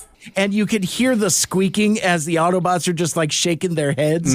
It's a pretty good. Yeah, I like it too. It's a fun visual gag, but like not unlike Shockwave / Long Arm Prime, Wasp isn't really good at keeping his cover because he's like, fucking lock him in the stockade. That's right. I thought that whole bit was lock him so up. funny. Like remember when you actually realize that he's not guilty of the crimes that committed? Hold your horsepower, Bumblebee. I thought he was innocent. There's a great joke here, and this also kind of lends itself to how this kind of believability could happen, because the first thing that happens when Bumblebee comes to is that Bulkhead's like, yep, that's him. That's Wasp. I remember. He's even uglier than I remember. But then that goes into the great joke of like, even Wasp is like so vain. He's like, not that bad. Wasp not that bad. Wasp may have other features that are good, that aren't so face-based, you know? But they have the exact same form, which maybe leads to another plot hole, is how did Wasp get the exact same... we know they had a similar chassis in the past, but that means Wasp somehow... maybe he just did his research, I guess. He's like, this is Bumblebee's alt mode. I'm going to find another car, scan it, boom, bang. Let's get this face swap in motion. Yeah. Yeah, and that's one of those things that it's worth pointing out, but ultimately kind of like bogs it down. Yeah. Because like in canon, Bumblebee's alt mode is a very, not just a car, but a very specific car. It's Captain Fanzone's police car. So that would stand to reason that Wasp would have to find the exact same car and invert the colors because he has the siren light on top. Yeah. So it's like it's identical except for the colors, which is odd and raises more questions than it answers. But I think in this instance, it's just kind of hand wavy. It's like I agree. You got to move on from it. I agree. I was even going to posit that maybe he would scan Bumblebee while he's knocked out, but that's not true either, because when that initial confrontation happens, he already has Bumblebee's same body type, including like Earth tires on his shoulders. Right. So he already has that mode scanned and ready to go. It would have made more sense if he was like in like Cybertronian mode, like we saw him at when he got hauled off to the stockade. But again, it's just like you can't. You just have to let it go. Yeah. Or you can't worry about accept it. Rather, there's nothing to let go. But we're paused on my iPad here at 5 minutes and 41 seconds in. But I did want to comment, and this is just a thing that you guys have probably said a million times over, but the animation quality in this particular scene. I mean, this probably just comes with modern animation techniques. I say modern. This is what, almost 20 years old at this point, or 15 years at this point. But it's a scene where Wasp and Bumblebee are facing each other, and then the Bulkhead's behind Wasp, and Ratchet and Prowler in the scene. But the way that they've kind of done like the focus, they've done like it's like an aperture sort of thing where Bumblebee and Wasp and Bulkhead are in focus, and everybody else is slightly out of focus. I'm just blown away by it. Like it's such a That's cool. It's a cool technique where you could do a rack focus in animation. Right. I mean, they specifically animated that, and that's pretty cool. It's awesome that they have considered that. Right. Yeah. Exactly. Yeah. Like there's a focal point, and some things are slightly out of focus. You didn't see that in G1. not too much. No, or at all. They were just trying. They didn't have the tools for it, and they were just They were just trying to get stuff cranked out. Yeah, that's the other thing too, especially in season 2 and season 3 to a lesser extent. Yeah. But I'm sure there's efficiencies you gain in modern techniques that allow you to kind of do more some special effects like that. Right. I will say here, as we're kind of moving forward, as Bumblebee as Wasp makes his getaway, this is where I shot to the internet and hit pre-order on that Fugitive Waspinator upcoming action figure, because I just the colors on that car, like, that just clinched it for me. I was really on the fence about it, and I went there. I just nice. hit it. Yeah. Is this the first toy of this character? Yes. Okay. In fact, his name, Fugitive Waspinator, is a direct throwback to a canceled toy that was supposed to come out in the animated line, where it was just a straight repaint of Bumblebee. Like, no retooling or anything. They just painted him green, but the line was canceled before that figure came out. So now, which I think in a really cool Easter egg, they just called him Fugitive Waspinator, which I think is really super cool. Yeah, that's awesome. I love it, and I said previously that I felt like the animated Bumblebee of this mold is almost an afterthought. I feel like he's a pre-tool for Wasp. Like they had that because like the colors, especially like the purple eyes and stuff like that, it looks so perfect. I would have never thought purple and green would look so good together. It actually looks pretty slick. I mean, that's like that's totally like. I mean, are they complementary? When we think about, I don't know, but purple and but yellow. it's like a weird purple and a weird kind of green, kind of aqua, teal or almost something. Well, and you got that neon in there too, offsetting it as well. It's like, I mean, it looks so cool. And I have that Bumblebee, and I don't want to push you away from getting it, but it is impossibly tiny. He is like barely larger than a core class figure. He is. That's what I'm into, though. Actually, that actually sells me a little bit more on it. Yeah. I want that. I was gonna say I want that small boy, but no thanks. I want that. Isolate that clip. Opposite of isolate. But yeah, let's keep going. I'll fast forward here as much as I can. But we have this good little standoff here. There's more Juris My Diction crap here. I really like. We're in hot pursuit of a convicted Decepticon spy. Oh, you mean the one you just let get away?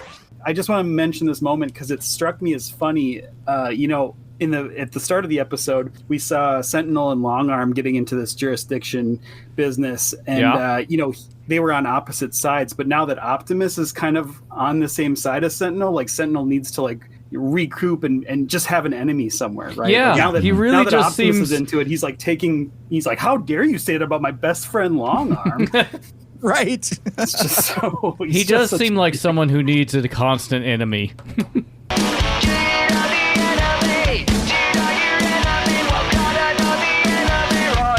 Yeah, I actually kind of, in this moment, it really reminded me, Optimus looks so cool next to him, and it really reminded me of, like, The Social Network, of that line where he's like, I love standing next to you, Sean, you make me seem so tough.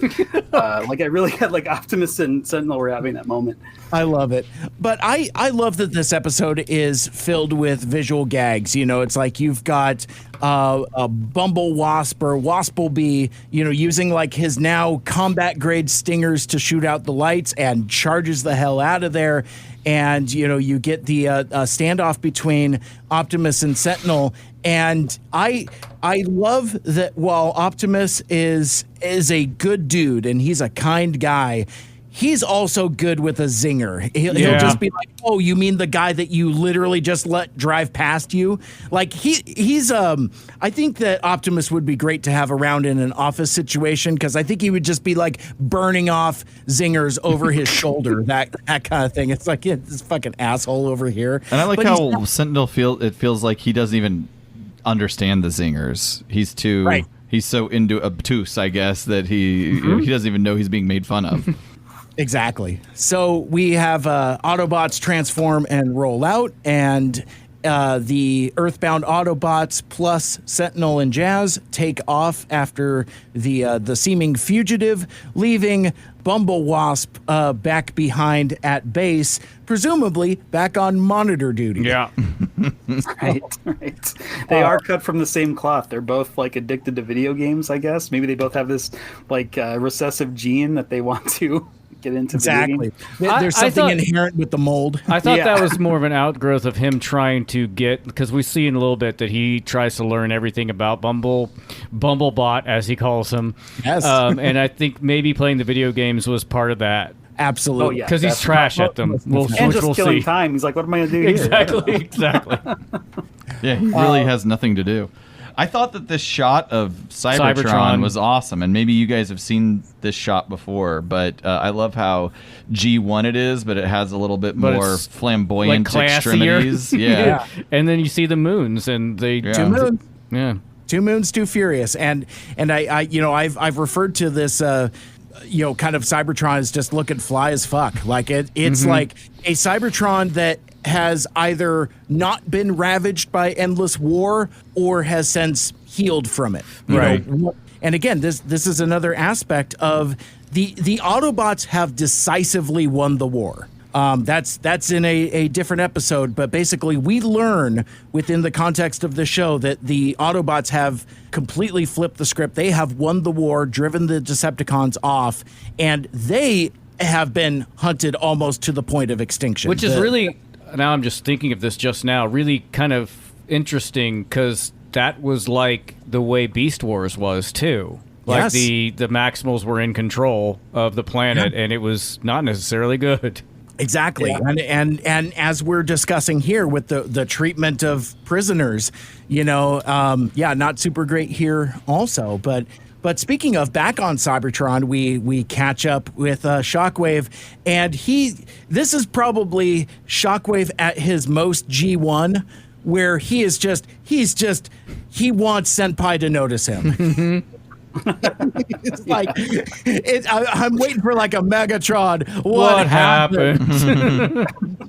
He's so lonely. It's like now we're getting back to lonely man Shockwave, and I love it as he's basically just sending a message in the bottle, saying like, "Oh man, shit's about to get real bad. I'm gonna do some desperate shit. Please call me. Please call me." I saw what you did. You left me on red. Because this dude is unraveling. If you receive this message, know that I am taking matters into my own servos. Shockwave out. Yeah, he basically says, if I don't hear back from you, I'm gonna do something. He's George Costanza on the answering machine when he's not getting the call back. Where do you get the nerve, lady? Yeah.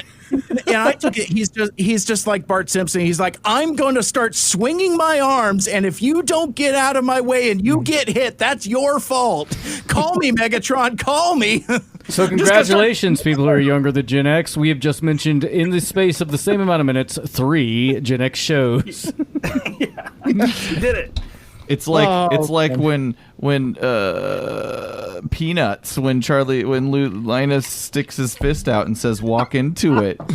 Just wanted to see if I could get something sort of related. Yeah, perfect. Wow. So back on Earth, the Autobots are they're kind of chatting amongst themselves about how odd it is that the Bumblebee has been acting. Like it's finally occurred to them after several minutes of all that legislation. But then the conversation is cut short by the roaring of jets. And this kicks off a bit of conversation that I think is fascinating, that I guess I didn't really consider this before now, but like, you go back to G1 and like the Autobots could fly in More Than Meets the Eye Part 1, 2, and 3. Yeah. But then folks like Flint Dilley were like, well, dude, we need to put some limitations on these guys. The Autobots are cars and trucks. They can't fly specifically. Yeah. And that becomes a plot point, at other times throughout the show. And it wasn't until we were like this deep into the show where I realized that not only can these Autobots not fly, with a couple of exceptions, like we've seen Bumblebee with like his turbo boosters before, but like, well, you've seen Omega Supreme, it sounds like. Yeah, exactly. So there are a few exceptions, but the perception is that Autobots can't fly.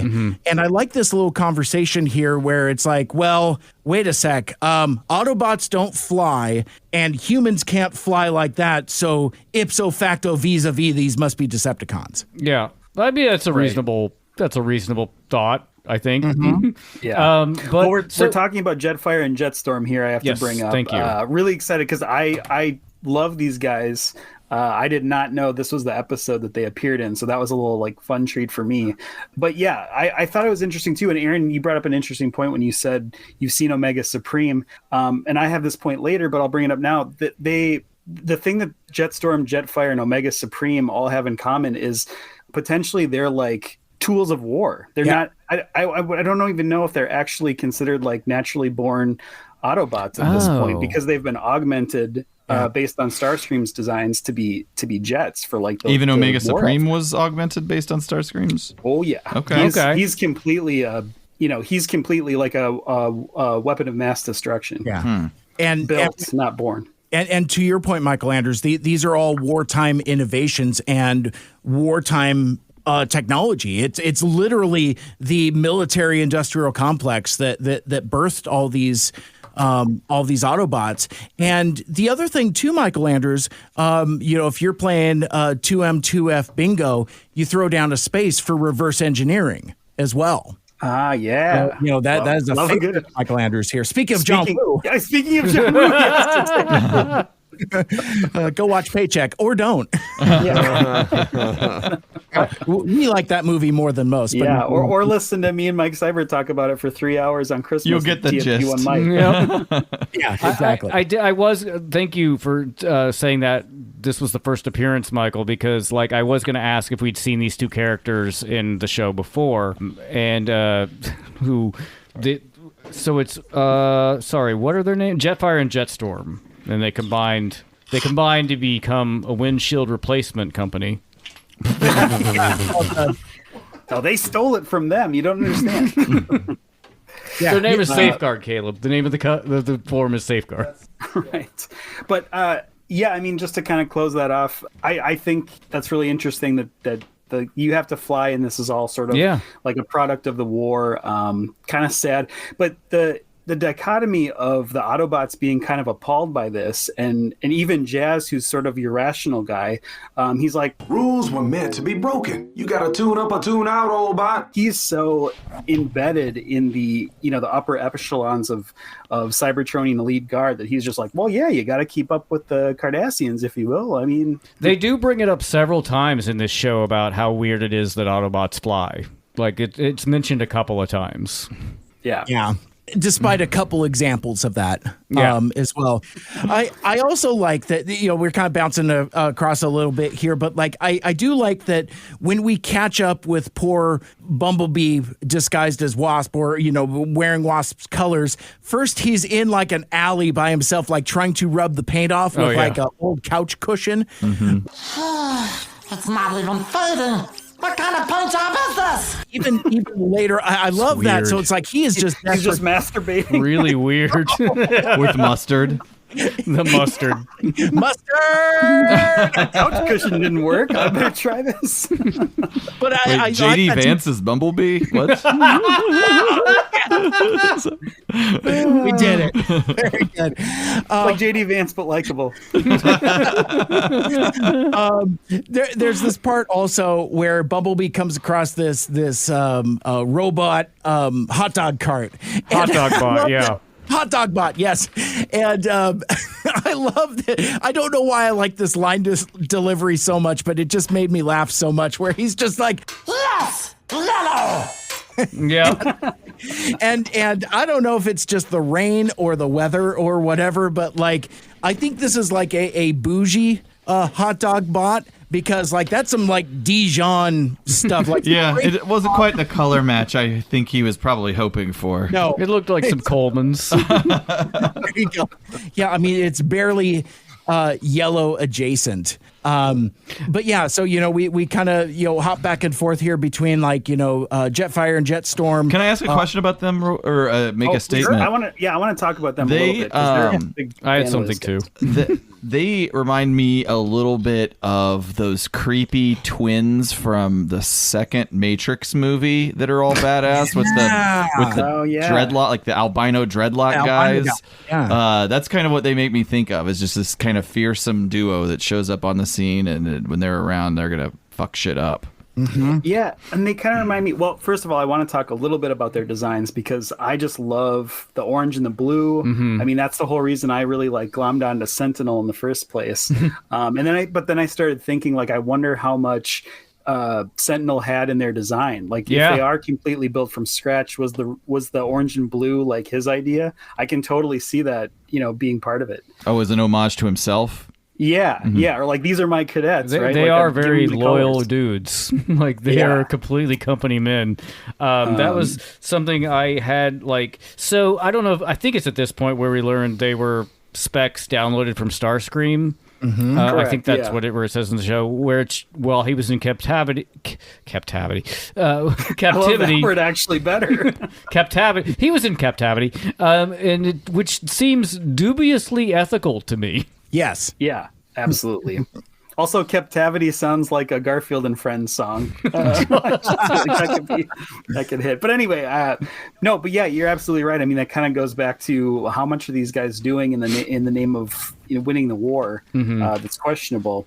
I also thought, and maybe I need some Marvel Pro help. Maybe Mike Cyber can jump in on that. But they kind of reminded me, these twins kind of reminded me of like Quicksilver and Scarlet Witch. Yeah. Sure, yeah. But it reminded me more of like the MCU version. How far back does that, we're twins and we each have different powers, but we're the brother sister. Does that go back further than MCU? Yeah, that goes back to the 60s comics. Yeah. Okay, all right. Yeah, they actually show up in the Avengers. They're Avengers characters first and foremost. And then they're later kind of like retconned to be mutants, and then even later retconned to be the children of Magneto. Magneto, yeah. Gotcha, okay. So, but so they were giving me vibes of them, though. It's fun that they're German. Yes. Yeah, right. Great. And the language thing, too, even, yeah. Yeah. Also, for my comic fans out there, don't read the Ultimates if or actually the first iteration, because Quicksilver and Scarlet Witch are in there, and let's just say it becomes a real #Lannister situation there, and it's don't.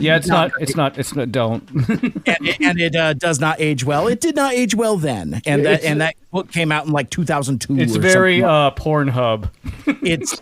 It's uncomfortable. It really kind of is. Though it is kind of nice to see Captain America being a real prude about it. He's like, I don't know about all this. And Hawkeye's like, what?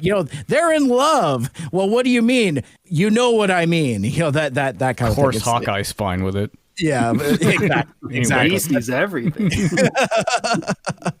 But speaking of this is as good a time as any to mention it. What is this accent from these guys? I've watched the episode twice, and when I first heard it, I thought for some reason it was like an East Asian type of thing. But then when I watch it again, it's kind of more like Eastern European. I hear Borat. It's hitting my ear like Borat. Yeah, I was getting German, but maybe Polish as well. I'm hearing Slavic. Yeah, especially with the broken English and stuff, and especially when they start, referring to Prowl as like cyclemotor and things like that. There's word choice in the broken English. They're from Kazakhtron. Yeah, I love it. But yeah, definitely very Slavic. And I wonder about that choice, but what else? Maybe it was just fun. I don't know. It was just I think I land with you guys. I think it's just something where we're just doing zany voices. Because when did Borat the first come out? 2006. Wow. So this came out March of 2009. So we're still in Borat fever at this point. So I'm sure around the cartoon. I'm still in it now. What are you guys talking about? My wife. Well, I was going to say, even as recently as Friday, there was a coworker said, oh yeah, well, I'm about to get together with my. I'm like, I'm sorry, who? And he's like, my wife. Do the thing. But yeah, so I would imagine that's still very much in the lexicon into the writing and characterization of these guys. Yeah, I thought it was weird whenever they said, my wife's vagina is like a wizard's sleeve. Sleeve of wizard. Huh. Jeez. How do I know that this will not happen with a car? But I'm really glad these guys showed up, and I want to ask you, Mike, and the APDC guys. Yeah. I mean, I would say that these characters and the way they combine into Safeguard are like the most like animated thing in this show. Yeah. They're not super homagey to anything that's come before it. This is a pretty unique take on these characters. Did you guys, I mean, were you comfortable with that? Was it just like a cool new twist on it? Was it jarring? No, I liked it. I actually wrote that in the notes. I'm like, this feels very much like a Japanese move, like here where we're doing a combo like very sequence. Yeah, very anime. I liked it. I think that maybe a choice to do a different accent with them also just is a means of setting them further apart as their own unit. Mm-hmm. Yeah. And I should say here they're voiced by Phil Lamar and Tom Kenny. Oh wow! So we're people right from this show. But yeah, they're that's doing too some bad. They should have duty. They should have had sourced Eastern European people to do those. So just Dr. Baron Cohen. Yeah. True Borat. Go full Borat here. Yeah, I was gonna say we're living in a world where you've got Phil Lamar doing a Borat voice. That's insane. Pinnacle of his career, I'm sure. Yeah, very much so. But from there, we kind of cut back to we do some intercutting here, but back at the Autobot base, Wasp is playing Ninja Gladiator, and he's not very good at it. Like he's getting his ass kicked. Stupid game! If Bumblebot knew real fighting, Bumblebot wouldn't be fugitive. And much like your friend that you brought over from like the broken home kid that you came over to like share Nintendo with you, fucking throws the controller. Yeah. That may or may not have been me. I may or may not have been the troubled kid throwing the controller, but we won't talk about that. Game over. You lose. So he was playing not as Storm Shadow. It appears he was playing as the thing, the other character. Snake Eye. Yeah, he was like the insect or guy. Not Snake Eyes, not Storm Shadow. Sorry. Yeah, the insect, the Micronauts looking dude. Mm-hmm.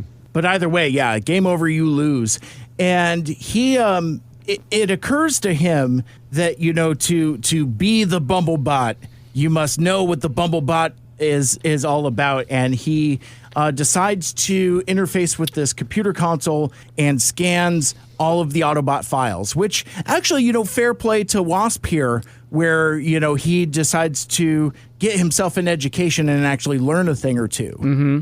Yeah, it's good. Which is something Bumblebee could never do. He's stopped at the video game. That's the extent. Oh, right here. Sorry, we're just watching it on Aaron's pad. He just got to the hot dog stand. Beastinator. Yellow. Wasp. I want that.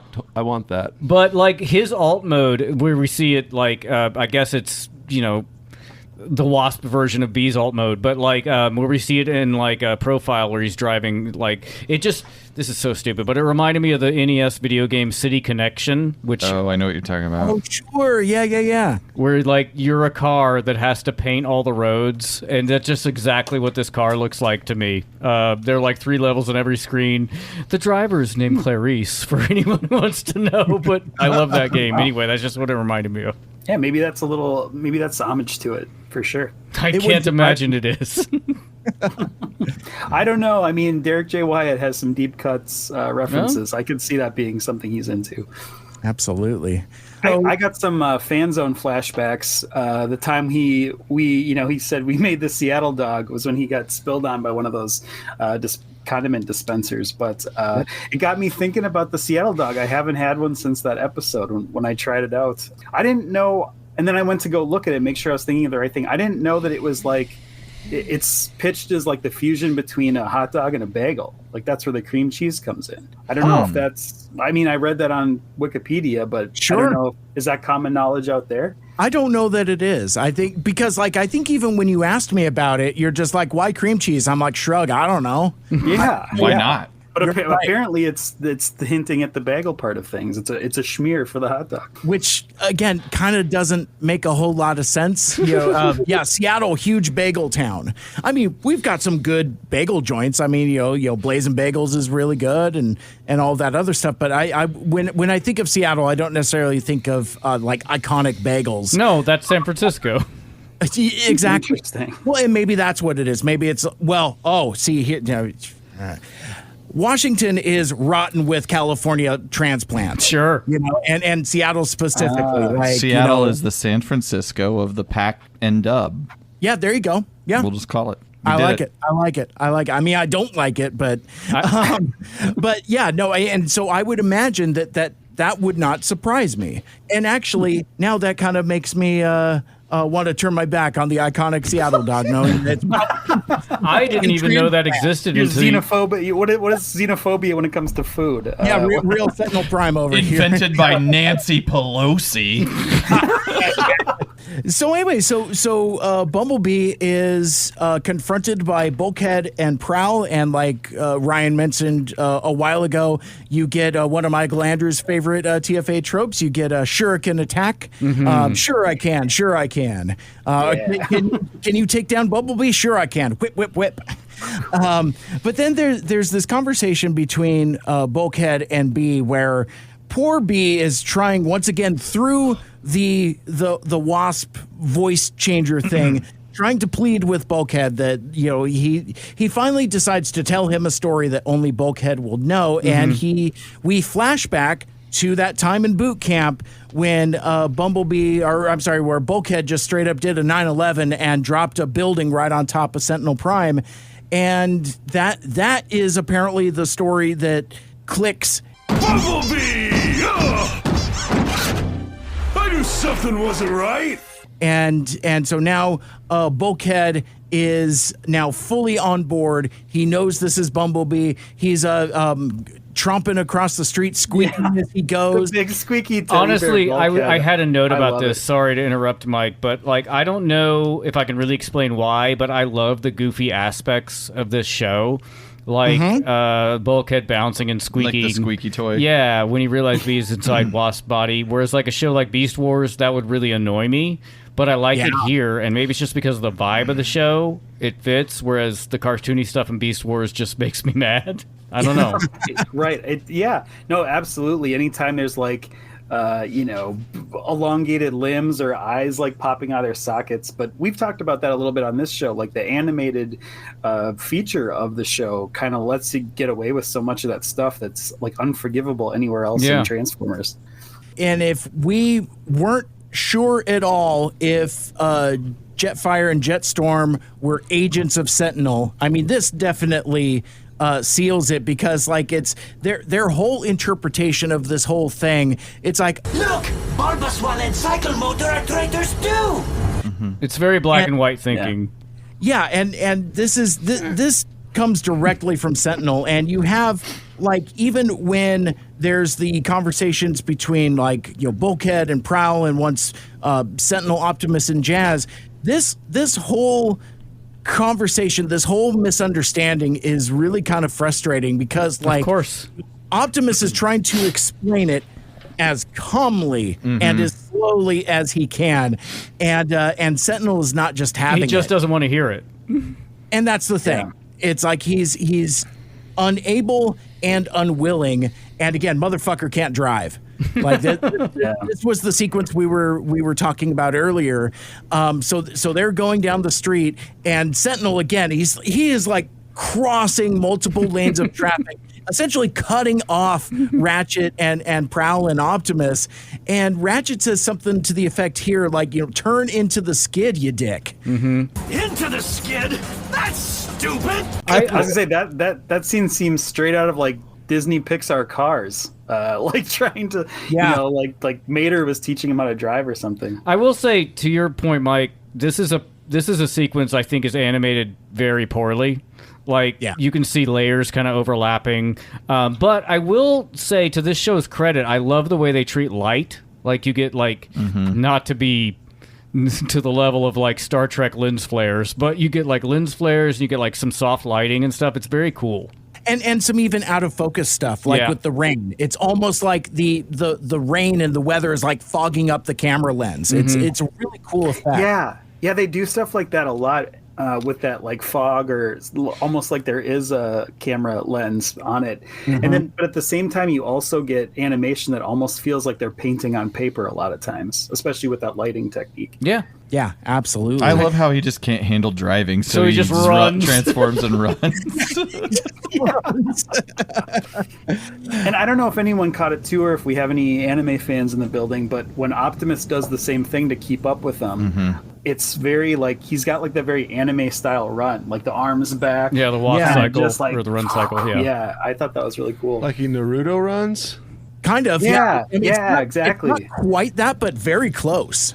It is very interesting because if you watch, they kind of like both of them, especially when they're running in parallel on the street before Optimus ditches out. Like they've kind of got their shoulders back a bit. Yeah, it is a little Naruto for sure. Now I have to. I understand Google search why that. for reasons of simplicity, but it's very funny. This whole middle second act. When you think about the Autobots causing all this mayhem and property damage to a city that apparently is completely deserted, no one ever shows up to investigate at all. Yeah. Yeah, well, they've had to put up with this now quite a bit. So they're just we'll hunker down. Yeah, right. Oh, they're out again. And I think, this is kind of a trope of Sentinel that we've seen too. Like, not just the bad driving, but just fuck it, destroy the city. I mean, we'll step anywhere. What does it matter? Yeah, no consideration for his environment. I did also like the exchange where Prime asks Jazz how the latter puts up with Sentinel, and Jazz responds, "I just tune out half of everything he spits out." And Prime says, Only half. Yeah, they have a nice bonding moment over how much Sentinel sucks. Yeah, he really hates how moist Earth is, and I'm sure your listeners loved that I used the word moist. Yeah. How about juicy? Juicy, moist Earth. Might be worse. Well, and it's funny because that phrasing has come up multiple times in other episodes as well. Moisture. The moisture of this planet. So, yeah, Cybertron must be pretty dry. You got to spit on that thing. Just like a geriatric pussy. Yep. Ryan goes all the way there. Yeah, I guess not to put it in too much of today's context, but I was really kind of struggling with this scene of, this is kind of the pinnacle of them trying to convince Sentinel what's actually happening here. And they just can't. They just can't get through this dense skull. They don't have the language to speak to him. And even when they finally get through, it's this very much like, what's happening in modern day here in America of just, nope, that's not true. I can't believe that. I have an enemy that I clearly need to go after. Yeah, well, like I said, it's like it just doesn't watch. matter to him. He doesn't care what the truth is, really. He's just, this is what I'm doing, and he's locked into that mindset. Yeah, just made me ill. Yeah. The truth is what we make. Yep. Right. But I did like the line, I don't care! Arrest them all and let Ultra Magnus sort them out! Yeah. I thought that was a really cool play on that. That's a great line there. I love it. And that's what it is. It's like, I think this dude is just eager to get cuffs on folks. He just wants to cuff some fools. Yeah. He's a cop. He's a cop. Exactly. A cab. It's and I think it's that his kink as well. I think. Oh, he definitely loves it. Yeah. Just wants to get them cuffs on you. So the decision becomes, despite or in spite of Bulkhead's protesting, the decision is made. Let's just all go back to HQ and hash this out. So meanwhile, back at the plant, this scene kind of cracked me up because, Bumblebee or Wasp as Bumblebee, I guess, Wasplebee, I guess, is more or less just kind of like info dumping first. Oh yeah. Which does he do first? Does he do the episode recap, or is he talking to Sentinel first? I don't remember which one was which. But regardless, he starts rattling off human supervillains. And which I love that. I love the human supervillains, and I am this close to starting to bang on a table and asking Michael Andrews where my human supervillains are. But he recounts basically the whole plot of the SUV episode, the Society of Ultimate Villainy that put all of the human supervillains together. He's like, oh yeah. Remember when I took on Slow Mo, Professor Princess, Angry Archer, and Nanosec? all by my yellow chassis self. So I like that, and even then the Autobots aren't convinced. It's like, dude, that was in the newspapers. Yeah, it's very just like chronicle retelling. It really, I don't know if we have any Office fans in the house, but it really reminded me of when Dwight got a hold of Michael Scott's Rolodex and was using it on his customers, and he's like, how's your son, the homosexual sophomore? Because it's just all very like, just information he's reading off a card. Man, I would have loved for an extended version of this sequence where he's talking about like every episode, like one sentence per episode. It's like, oh yeah, and that one time that we me and Prowl ran into space barnacles, and then that it's one all time, so matter of fact. yeah. Or that one time that we went to Dinobot Island, not to be confused with that other time that we went to Dinobot Island, not to be confused with that other time that we went to Dinobot Island. You know, the one where we fought Meltdown. And where is Black Arachnia, by the way, my friend? Thinking about Dinobot Island How long has it been since you guys have seen Black Arachnia? Too long. Probably about 2 minutes for Mike Seibert. I imagine he's got some browser history of her. Exactly. She's in the intro to every episode, and I'm just reminded, it's like she's one of the Decepticons, but not there. I recall the episode where she's introduced, and that's a Primal Sentinel Prime team up combo episode, if I remember correctly. Is she in episodes after that between then and now? She's actually the cause of their Optimus and Sentinel being at odds with each other. And then we catch up with her every season. We haven't yet so far, so there's a good chance we will. Maybe it'll. I hope it happens for you, Cyber. I'm thirsty. Thirsty. But even anyway, sorry, I'm gonna bring it back to the show, fellas. No, but I was gonna say it. Even in this like comical kind of hash out here, it's still very sad to me because Wasp is just so desperate. He doesn't, this is just all part of his escape plan, prove his innocence. I mean, as elaborate it's become, but he doesn't really have a way to prove his innocence. He's just rattling off this thing and stuff that anyone could know, but it's his best plan. It's his best shot. To be fair, he did seem to want to ruin Bee's life as well, which is bad, but I understand what you're saying. Yeah. I feel like he was kind of justified. Yeah, Bumblebee really fucked him over. Yeah. And yet Bumblebee was a pawn in somebody else's game, but listen, we're all victims here. And imagine coming to Earth for like a little bit of revenge and seeing how like revered Bumblebee is, or like how well he's doing for himself. Like it just must have like twist the knife. Yeah, just playing these video games. Yeah. See, I can relate with that because everybody's got like that one guy in the office that everybody likes for like no reason, even though they're a raging asshole. Oh, this sounds very specific, Mike. That may not be me. I think I'm the one. But like I also love this sequence where he's recapping to Sentinel all of the incidents at boot camp, where he's like, "You remember in boot camp when I dumped all those oil barrels on top of you? No. What about when I exploded a box of pink paint in your face?" And I believe Sentinel when he says this. He's like, I don't remember that. I don't remember that. Doesn't ring any bells. Yeah, that's so good.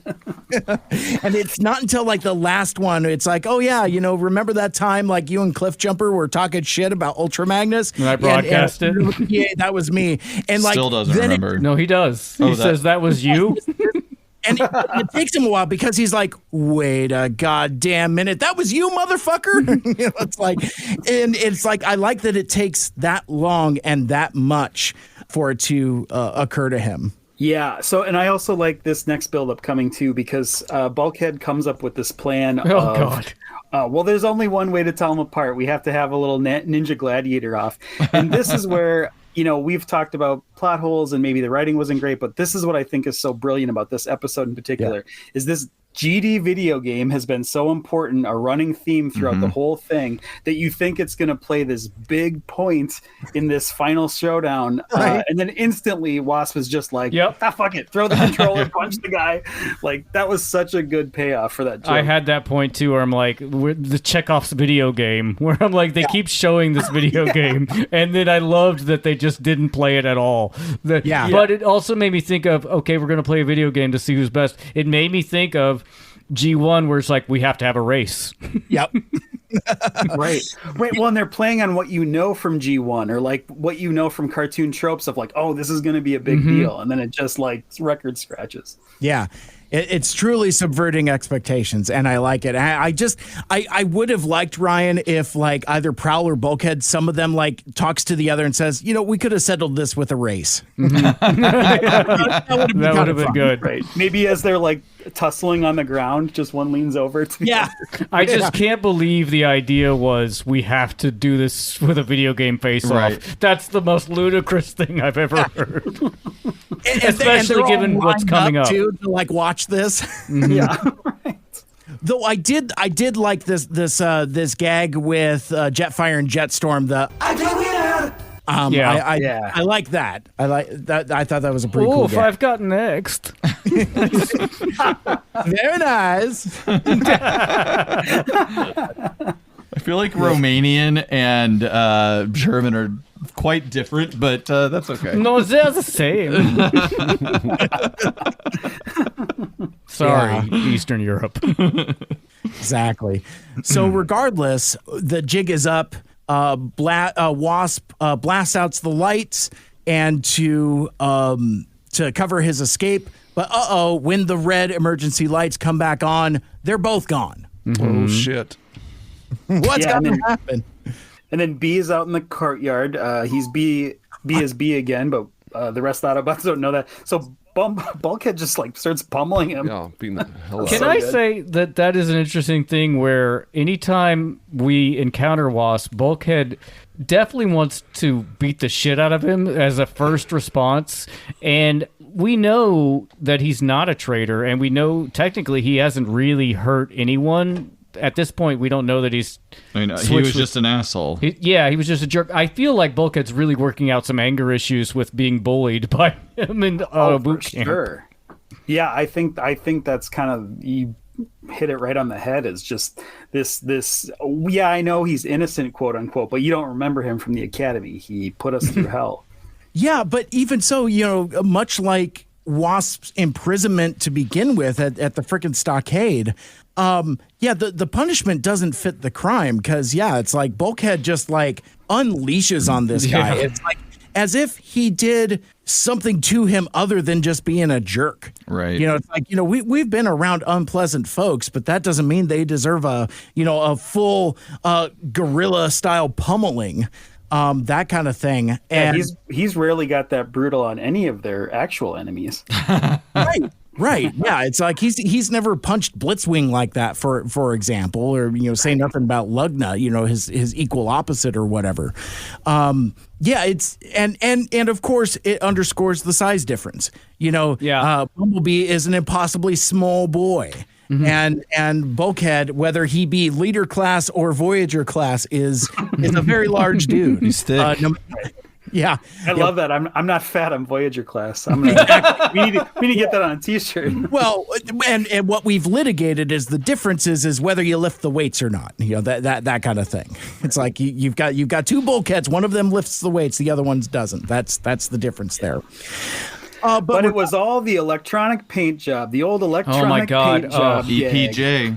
Right. Okay, go on. Go on, I'll have some comments after we get to what's happening. He just could have turned it off whenever he wanted. It's right there on his belt. Just shut it off. Yeah, that whole thing. Well, it's not on his belt. It's like inside the helmet, right? It's a button inside the helmet. So Wasp still has the helmets switched. So it's not until Bulkhead is pummeling the snuffing out of Bumblebee, the helmet comes off. Somehow. I don't know if B takes it off or if it's knocked off, but regardless, you see that he's a small boy, a child underneath, and that's what kind of breaks the spell and snaps Bulkhead out of it. But yeah, when they're forensically looking at the helmet, It is odd that Wasp's helmet is now yellow. But regardless, they're talking about like this button changer, and it glitches back and forth a couple times. Like he goes from I think that's to tell the audience what is happening. Yeah, exactly. But this pissed me off so bad. Like, tell me more. So the whole time it was a button you could push to do an electronic paint job. That was the thing. But nobody thought to look at that.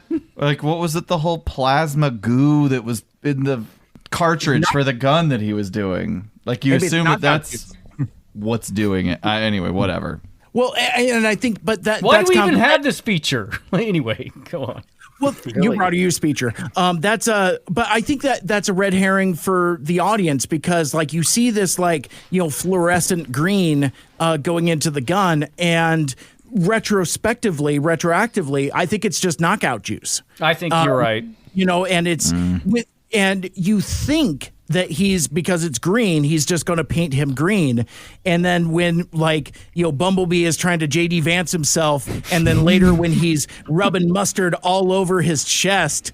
I love that that's a theme, by the way. In both instances, it's all chest. He just wants to rub it all over his face, neck, and chest. Face, neck, and chest. Yes.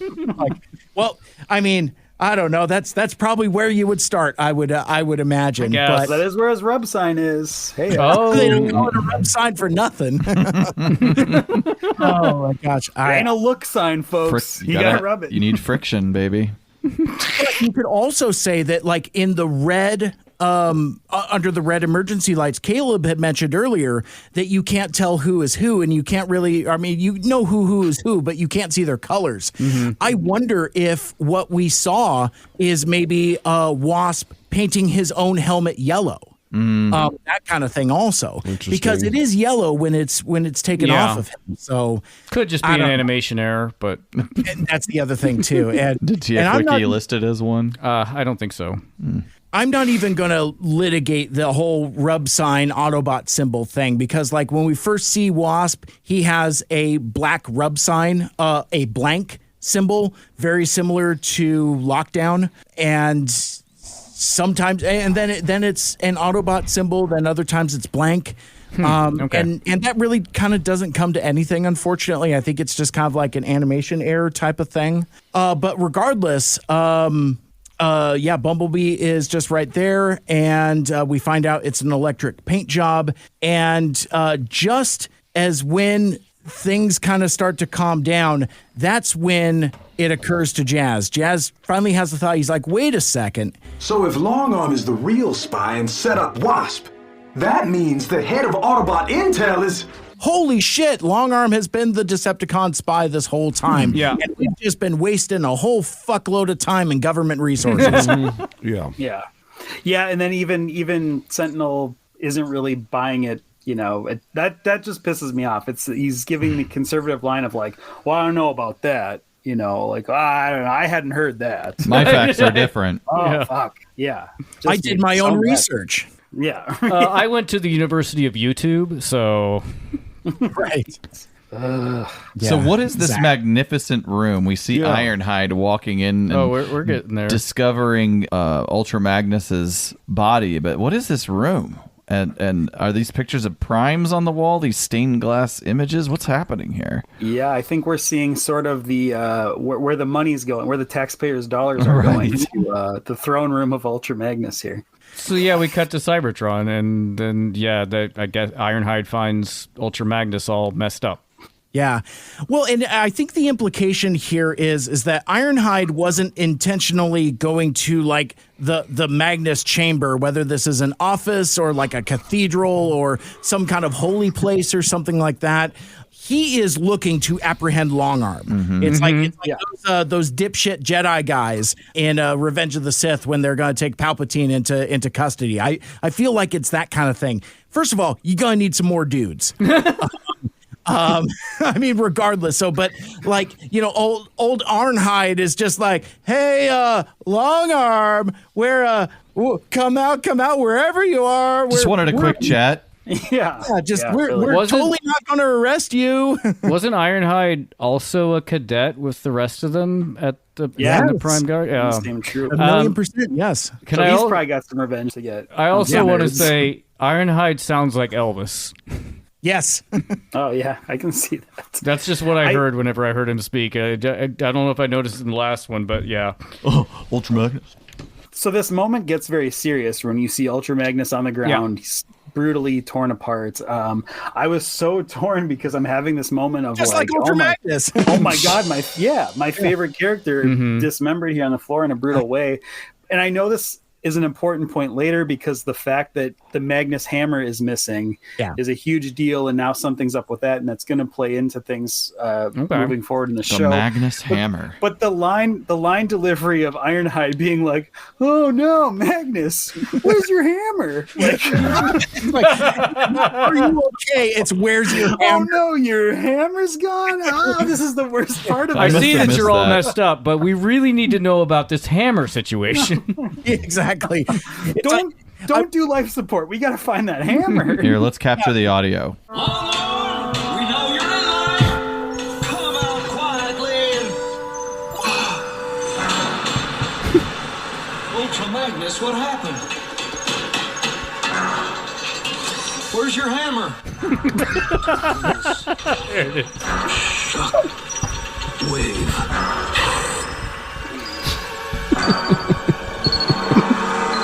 I just wanted to. No, your hammer. I just want to comment that the YouTube closed captioning called it Shuck Wave. No. It said Shuck Dave. Shuck Dave. I love that. I mean, that's better than Chugway. I like that. Shuck Dave. Chuck Dave. I like that. But yeah, meanwhile, poor Ultra Magnus is all fucking Natalie and Bruglia on the floor over here. He's torn, you see. I get it. That's good. For 90s teenagers, too. That's fine. Mm-hmm. I'm all out of faith. This is how I feel. And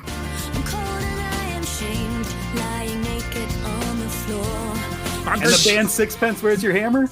Yeah, there you go. Wow. But yeah, so he's dead. Is he dead? Well, you just played the bit. Maybe he's just in a coma. Maybe he's just injured. Wow. Oh yeah, he's gone into a coma. So his last words are "Shuck Dave." Oh my God. Magnus, I can't remember who are those two guys you partied with in Tijuana. If you guys were gonna make some buttons, I can't remember their names. I gotta call them. If you guys are gonna make some you might buttons, have your hammer. Shuckwave over this image would be an excellent button. Shuck Dave. Shuck Dave. I'm sorry, Shuck Dave. Oh, wow. Dave. I didn't realize he was dead. Holy crap. I don't think he's dead. I guess we don't know. Yeah, we don't know. I don't know. None of us do. Oh, well. So Michael Anders is the only person that knows here. Yes. How does that feel to have such power? I feel like the Autobots on Earth. I have the knowledge. I can't tell anyone. And that's the end of the episode. That is the end of the episode. Before we move on to our next handful of segments and close this guy out, any final thoughts? You know, kind of like a recap of basically this part 2. I didn't find the animation as problematic as Ryan did. I thought it was pretty good. It was fine. Honestly. I just did. Whenever also Mike mentioned it, I was like, when I was watching it, I was like, some of this isn't great. Where I'd never felt like that on the other one, but it's fine. Yeah. It's fine. It's not bad. It's just there was some I was like, I can kind of see where this is chopped up a little bit. Right. I think a lot of the animation power and money went to the transwarped 3-parter intro. That was a huge one. I mean, even that intro with all the cameos, like, I know APDC, you guys don't know what I'm talking about, but that first 5 minutes of the show where it's just like cameo after cameo, transformation after transformation, huge war scene. Mm-hmm. It's probably where the bulk of the energy went. It's like the beginning of the Bumblebee movie kind of thing. Yeah, actually. Very much so, yeah. Yeah, very, very similar energy. Yeah, very, very similar vibe. No, but so I enjoyed this one. I think I actually enjoyed this one more than the last one because I suppose Autoboot Camp. I suppose because I got to see more of the whole crew, where it wasn't just flashbacks and stuff like that. And also like I got to see a lot more of Optimus Prime's attitude toward the team, and I really liked it. Like you said, Mike, I really like this Optimus. Yeah, I don't think you get any Optimus in Autoboot Camp. I don't think so. Maybe at the beginning, but not really at all. Yeah. Interesting. Caleb, what did you think? Why'd you put me on the spot like that? Are you on the show? 3 hours in. What do you mean on the spot? And I was going to say, Caleb, you asked for this, like more than anybody else. Yeah. Again, let's not forget those prophetic words. Are we going to do the part 2? And now we have. I was impressed with the plot line. I thought it was complex, and I don't have a problem with the animation. I don't have a problem with the loop, with the poking holes in the plot line, or there's the feasibility of all these things working or not. I think it's nice to dig into just questioning the morality of people like the Autobots, and also just I forgot. This feels like a high school kid getting called reading in the class. back of the book while he's doing his book report. Sorry, buddy. I don't mean to put you on the spot. It's fine. Here, let me throw you a softball because I wanted to ask this earlier. All right. Who do you like better out of Jetfire or Jetstorm? Or the orange one and blue one, if it's easier for you. I mean, they're very similar designs, body types, and everything. But did you have like one that you gravitated towards? And this can be for everyone. The yellow one. Damn it, the orange one. Yeah. Okay. Sure. Actually, I like that guy too because of fire. I just not to be a psychotic like person about it, but yeah. Yeah, I was gonna say he's got the goggles and the old timey aviator kind of helmet thing. Yeah. Whereas Jetstorm's design is just kind of like he's got a slick visor and all that, and it's cool, but it's not as remarkable. Whereas Jetfire seems like the more well designed character, and I'm gonna I'll be a grouch again. I don't care for the safeguard design because it's too I don't know, it's cheeky. It's just I don't really love it either. I don't like the split face that where like one side is blue, one side is orange. Can see that. I don't like it that specific. Like I mean I like my combiners with a little bit of design cohesion. That's why I like the Constructicons so much, because they're all the same color, and when they combine, they look super cool. I get why they did it that way, though. I mean, because it's a two-person combiner. I guess so, but also. like to my mind, if it was a two-person combiner, I think the color scheme would definitely work better and be cooler if like one's the top and one's the bottom. Sure. Isolate that, by the way, too. Yeah, they're brothers, Ryan. They're brothers. They're not only brothers, they're twins. But you know, those Germans are into that freaky shit. Oh no! No! Oh, one of their alt modes, their combined mode, alt mode is a glass table. It's like, but yeah, no. I in fact, I think that solves it for me, Ryan. I think it's a complicated joke, Mike. I really like that. Thank you. But it's the side by side that kind of gives me the shits. Sure. If it was upside down instead of side by side, I'd probably like it a little better. But it's not for me. It's like this feels like a thing in a kid show to sell toys to kids. And I like that. It's like, so I don't know anything about the Jetfire and Jetstorm figures, but I would imagine, like from other stuff we've seen here in TFA, that like the play pattern that you see on screen very much emulates the toys. Mm-hmm. Does it though? Yeah. I mean, were they toys? Were they? Yeah. Does he just held them up? Michael just showed it. Yeah. Oh, I wasn't looking. But do they combine? I mean, they don't. Combine. They combine. My wife. Yeah. They do. Actually, they do combine, and they combine quite well, as they do in the show. Interesting. Okay. This was a big pickup for me that I got at my very first TF Con, the Chicago. I think it was Chicago 2014. I picked them up, and I was super excited. I didn't go there for that. Like I remember I must have been on a TFA kick because I really wanted to get a Sentinel Prime action figure while I was there, and then after I found that, I found that figure of Safeguard, and I was like, oh yes, that's another one that I really wanted on my bucket list. So It does the thing. It's cool. Okay. It's kind of rare. It does the thing. Yeah. I just found a picture of it on Aaron, show eBay. me.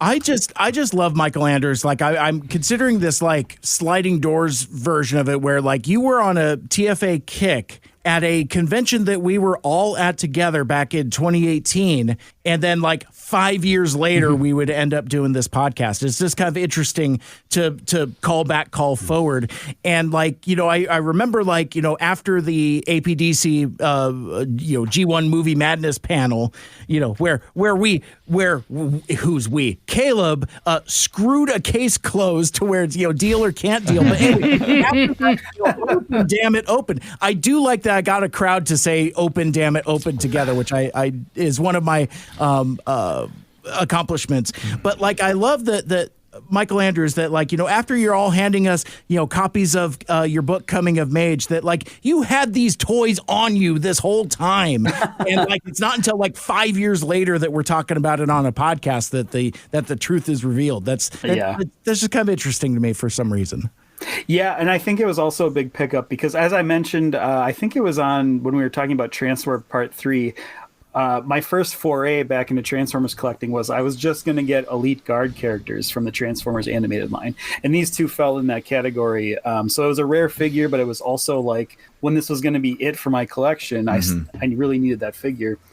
So it was a big win for me. Yeah. Absolutely. So, for my portion about it, talking about like, kind of like final analysis and wrap up and stuff, like, again, there are things that kind of bug me. Like, let's get into it. No, they bug you. Sorry, it was a Bumblebee joke. Yeah. I got it. Or a wasp joke. Or a wasp joke. Exactly. Insect humor. Yeah. I love insect humor, but no, like this one feels kind of like the most kid cartoon to me, and also it kind of has that weird tonal whiplash that we see from TFA episodes, where it's a very like kind of like kid friendly forward plot, but then it ends up with this Ultra Magnus guy being like brutally massacred at the end of it. So it's like I struggle sometimes with the tonal whiplash, but like this is and maybe this is too close to home, too ripped from the headlines like we were already talking about, but like I feel like the plot of this episode wouldn't happen if people had rational conversations with each other. I was going to say that. I was going to say that too. Like there is, you talking about the tonal whiplash, it's being like goofy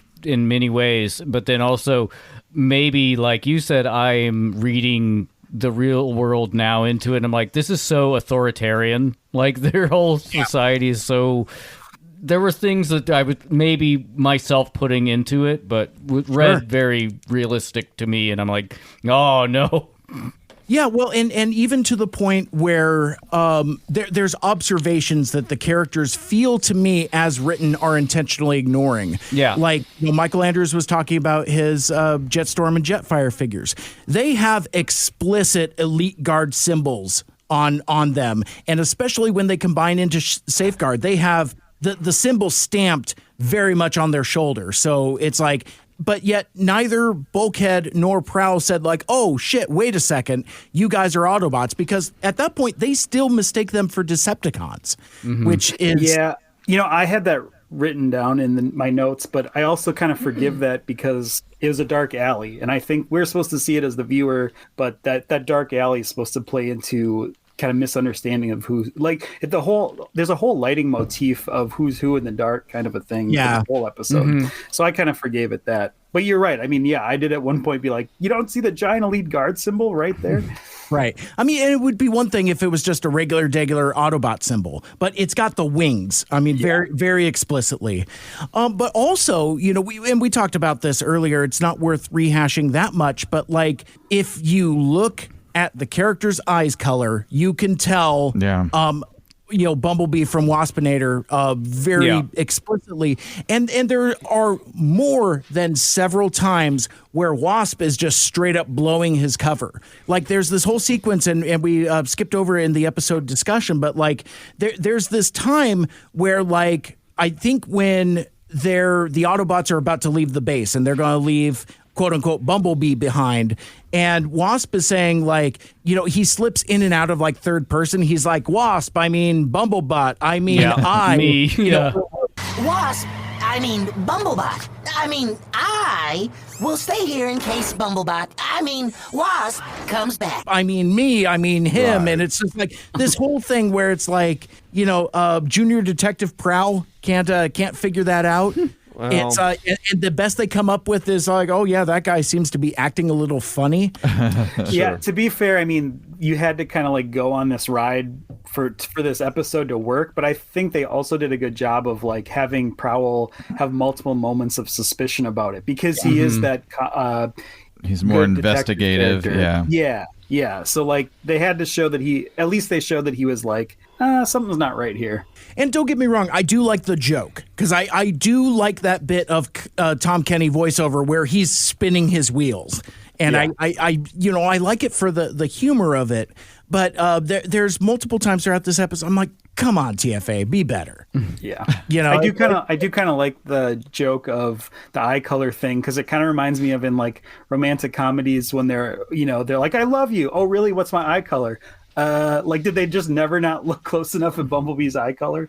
Yeah, they can tell the difference. But I mean, for the sake of having a story, do you think they have to be better in this situation? Or I mean, because it seems like the purple eyes Bumblebee is really just for us. Yes, it is. It's for the audience. I was gonna say, a lot of it seems like just for viewing purposes, not like maybe in the reality of the animated universe, his eyes weren't purple. Because like it would be they're doing a lot to let the audience know because it would be confusing otherwise. I guess I don't know if it would be, but well, it would be for me. I'll say that. Yeah, still was somehow. Yeah, thanks. Are we gonna do the second one? What about part 3? Like legitimately asking us now, like which one was Bumblebee and Wasp, and when? Wait, they traded. They traded.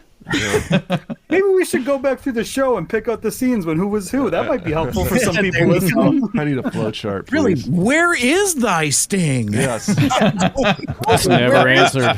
They never answered that Did question. they ever find it? Did they ever find the sting? I'd really love to see if that sting turned up. That'd be pretty good. All right, so that is Where Is Thy Sting? Season 3, episode 5, overall episode 34, and yeah, we're like halfway through season 3, kids. It's becoming really fleeting at this point. But so before we move on to our next few segments, it is time once again for Mike's G1 score. And for this one, like, you know, we know my grading rubric. It's like the lower the G1 score, the higher the TFA score seems to be. And I'm going to give this one a 3.1 in honor of our dude Torque 3 on the monitor there. Not a whole lot of G1 callbacks in this one. Like you got. What about Snake Eyes? Sure. I mean, we'll not Transformers, but and that Micronauts dude. Sure, why not? And maybe like an allusion to Prime Problem a little bit. But you get negative points for Jetfire having 0 homage to G1. See, now you're playing the home game. Yeah, it's a complicated rubric. It's almost like there are no rules. He's got to punch it into his spreadsheets, and then there's all sort of macros. There's a macro. There's a macro for that. Yeah. Yeah, exactly. It's like Excel if humor. then type of thing. It's and to the point where Excel is just like no, it's like it's just all pound signs. Like he doesn't even have enough memory to run it anymore. Yeah, exactly. Exactly. So I was just going to say, if I want to give it a G1 score, I would put it a little higher than yours, Mike. I'd put it like a 4, just because we have Starscream, we have Shockwave. You don't have Starscream. Well, they mentioned Starscream in so much as like they used him to download the stuff, which I mean, I don't know. As just these literally being the only 2 episodes of Reanimated I've seen, right? It feels very G1 homage in this one. I would add the animation of Cybertron to your ammunition there, to your justification. I'm not in court. It's kind of cool seeing it through some fresh eyes. your scores are higher, right? Because like you're picking out a little more Easter eggy. We're kind of, in season 3, we're sort of getting used to it at this point. Right. Sure. Yeah. Whereas I've seen Shuck Dave a number of times. I've seen Fly as Fuck, Revenge Body era of Cybertron a number of times with the 2 moons. Sure. It's like I've already awarded those points. I don't need to award points every time. You would say you don't need to relitigate it? I would. Or re-legislate it. Or re-legislate it. And I do love that I use those interchangeably as if they are the same thing, and I promise you they are not. But that's neither here nor there. Well, no one else is doing that in this country. Well, yeah, and shout out to our friend TFG1 Mike, who hates legislation anyway. So we gotta make him a button that just has like a buster on it that just says legislation. Legislation, no bleeding, don't give a.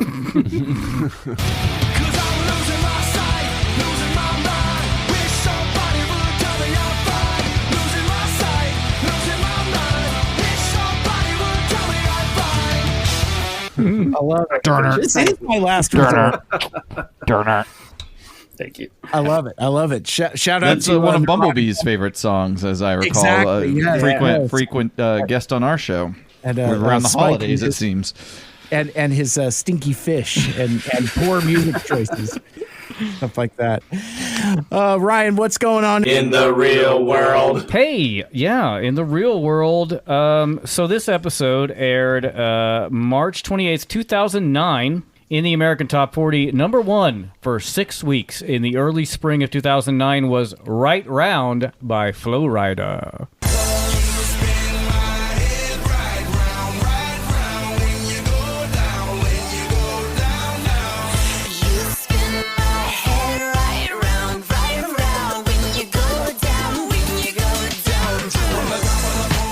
Oh, shit. Oh, yeah. Yes, this was the lead single from his second studio album, Roots, which was an acronym, Route of Overcoming Struggle, which at best is a phrase that was forced into an acronym with an inch of its life. It's not a great one. So Right Round was written by Flow Rider, Dr. Luke, Cool Kojak, DJ Frank E, Philip Lawrence, Bruno Mars, Aaron Bayshuck, and Dead or Alive, that last of which was the band from the 1984 song You Spin Me Right Round Like a Record, which is the sample in the chorus. Yep. Featuring Kesha. Maybe I'll get to that. Bon Iver level of people wrote that song. And features guest vocals from American pop singer Kesha, who is not credited on the American release of the single. Oh, wow. Shit. Awesome. Bruno Mars stated that the song was the first big hit he and his songwriting team, the Smeezingtons? Sorry? The Smeezingtons, his songwriting team, had a chance to write. This song was not well received critically, being called kitschy and misogynistic, which the latter critique is like, yeah, but it's about a strip club. I mean, the lyrics are so toothless and goofy, it seems way more an issue that it's like it's not really, it's middle school level misogyny, to my mind. Right. Ken Capobianco of the Boston Globe stated, quote, his music is pure ear candy that must make Britney Spears envious, yet he wants to come off as a thug, unquote. Okay. He continued that it's unlikely that Right Round would have gone over well in Brooklyn in the 80s, calling it as hard as Jell-O, which is a strange diss because we're not in Brooklyn in the 80s. It's 2009, so I don't know what you're mad about. It was a commercial success, obviously. In addition to 6 weeks at the top here in America, it reached the top 10 in 19 countries worldwide. I don't know why I needed to add worldwide there, because the idea of countries kind of implies the world. Anyway. Because you're Pitbull. Very good. Very good. It was Flow Rida's best-selling single and Kesha's second best-selling single. Wow. I loved this line from Wikipedia. It says, additionally, the chorus line, you spin me right round, when you go down, can be interpreted as a reference to fellatio. Oh, really? And I'm like, really? No shit? What a stretch. You cracked that fucking Enigma level code on your own? C-3PO wrote that entry?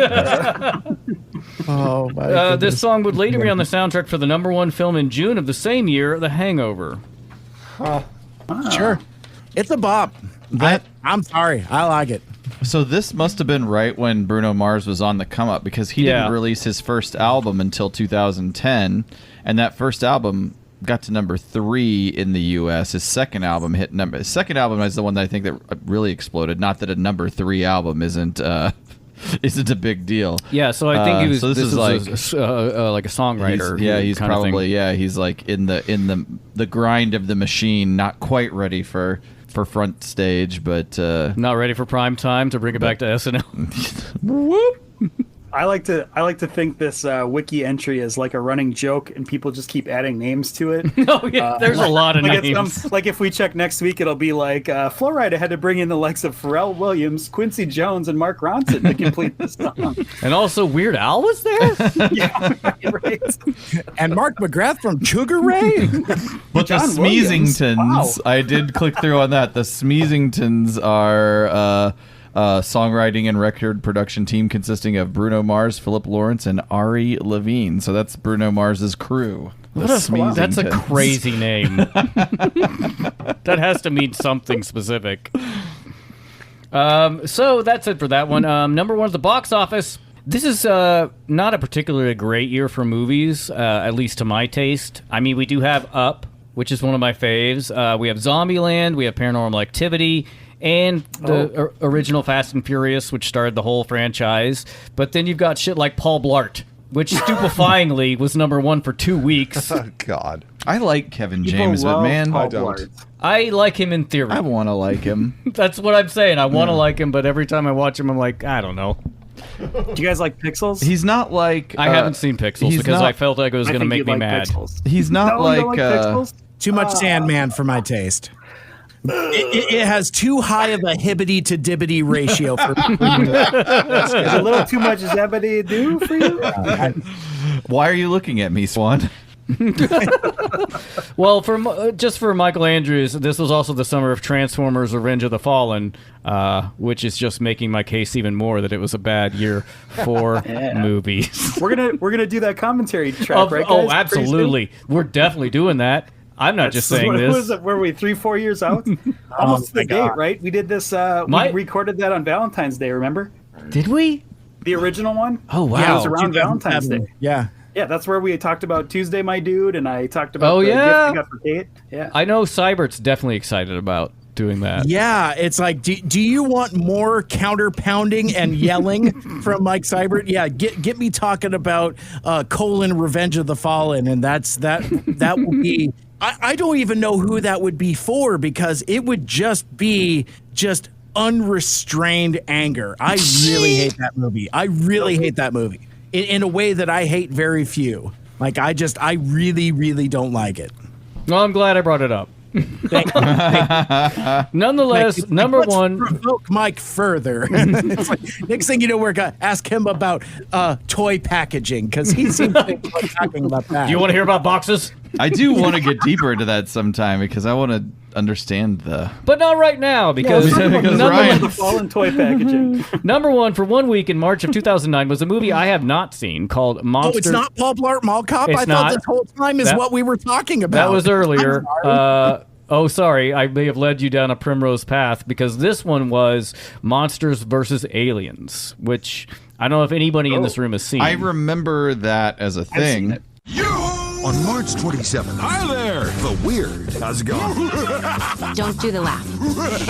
Sorry. We'll save the world. We're gonna take that alien down. Seriously? Excuse me! Hi, girl!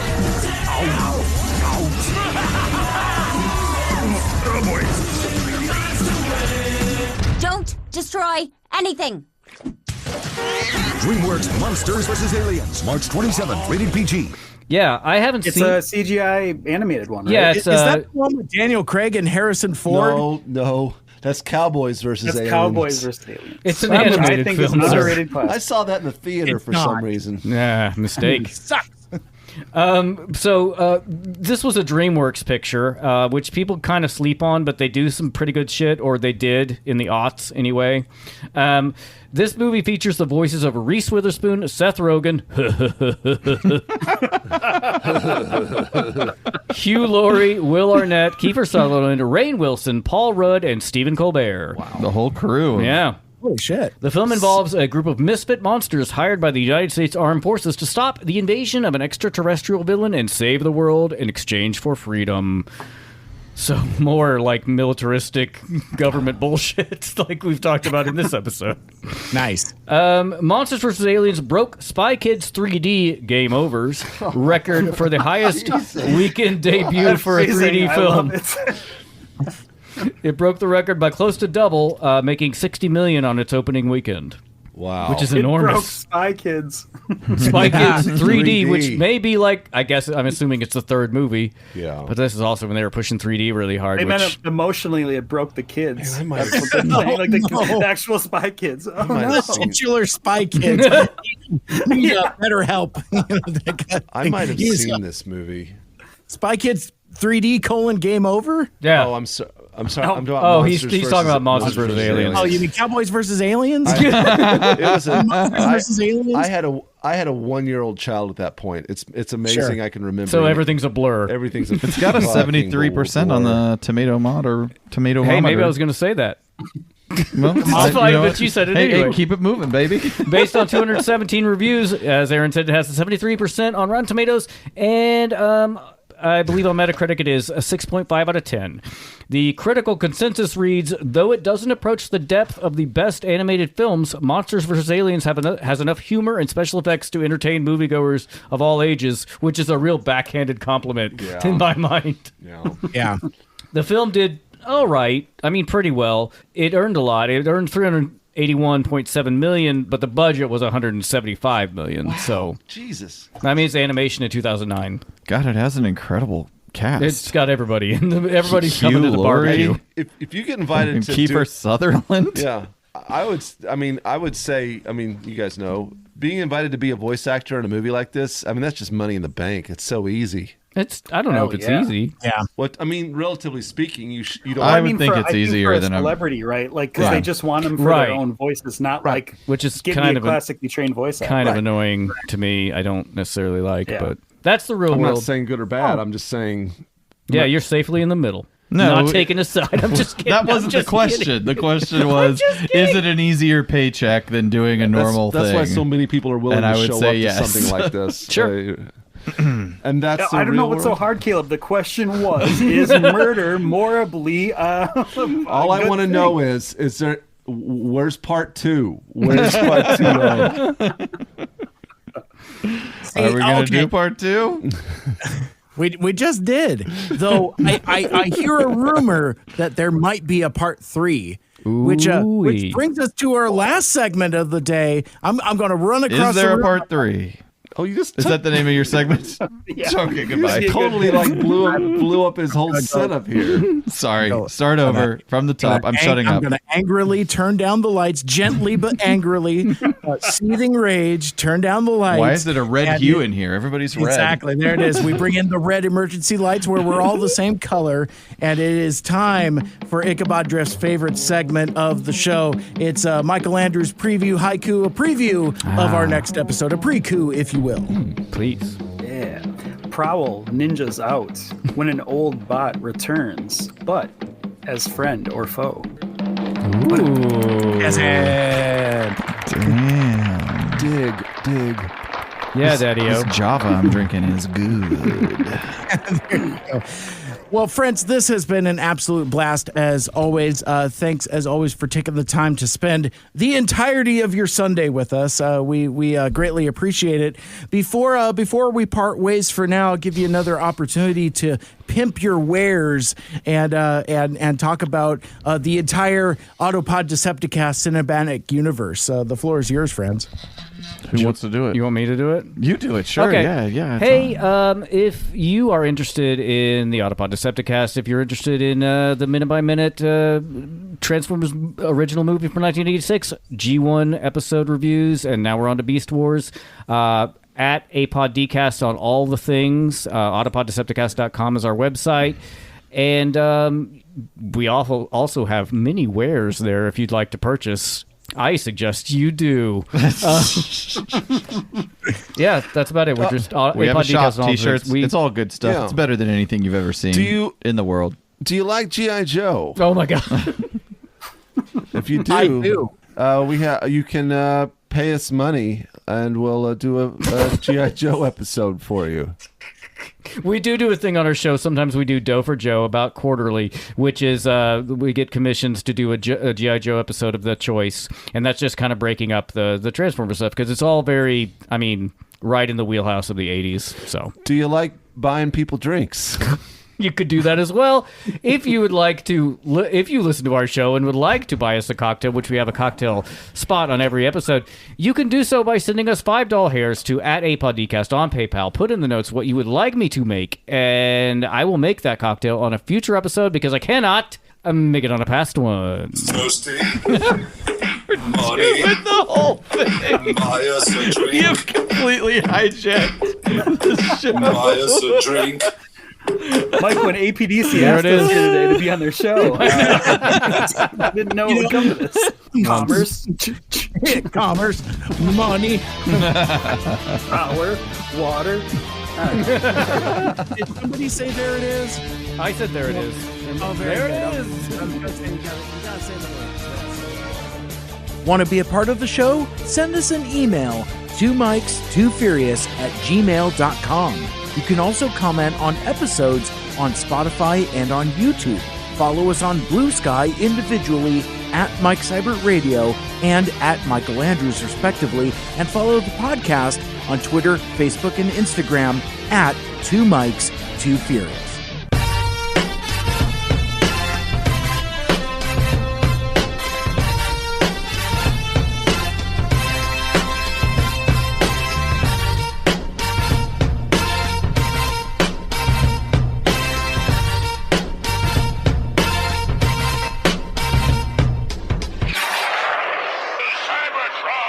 Well, friends, Thanks for having us on. Yeah, exactly. You're very welcome. I appreciate the friendship as we sail the friendship together. What kind of pizza y'all like? I don't know. Post-show banter. I like. You know what? It's funny. Give me a thin crust pepperoni pizza from Pizza Hut. Oddly enough, that's not the best tasting pizza, but for nostalgia reasons. Like a thin crust pepperoni pizza from Pizza Hut, I really enjoy it. Oh, I will allow it. I like the nostalgia angle. Yeah. But for the money, if you've committed to going to Pizza Hut for pizza, you got to get stuffed crust. You got to get stuffed crust. So wow, so you're not good. It's funny, honestly. Like I think, it was yesterday. West and I ordered these new I don't know exactly what they're called. It's from Little Caesars. They're like pizza cups, where it's like Crazy Puffs. Yeah, thank you. We ordered those because we watched Review Bra, and his review of it, and I'm like, he liked them, and we ordered them, and they're really quite good. Like they're surprisingly good. Yeah. So that's my recommendation. Nice. My favorite, I like a Domino's thin crust with banana peppers and bacon.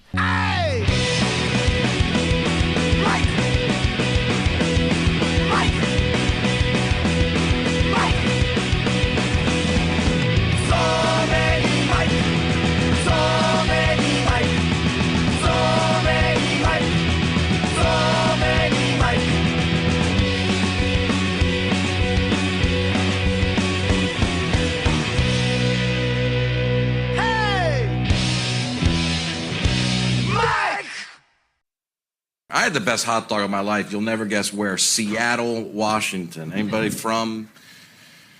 heard of it? It's a big city. I went to a baseball game out there. I left the stadium. There's a hot dog stand right outside. So I walk up. I said, I would like a hot dog. And the guy goes, what do you want on it?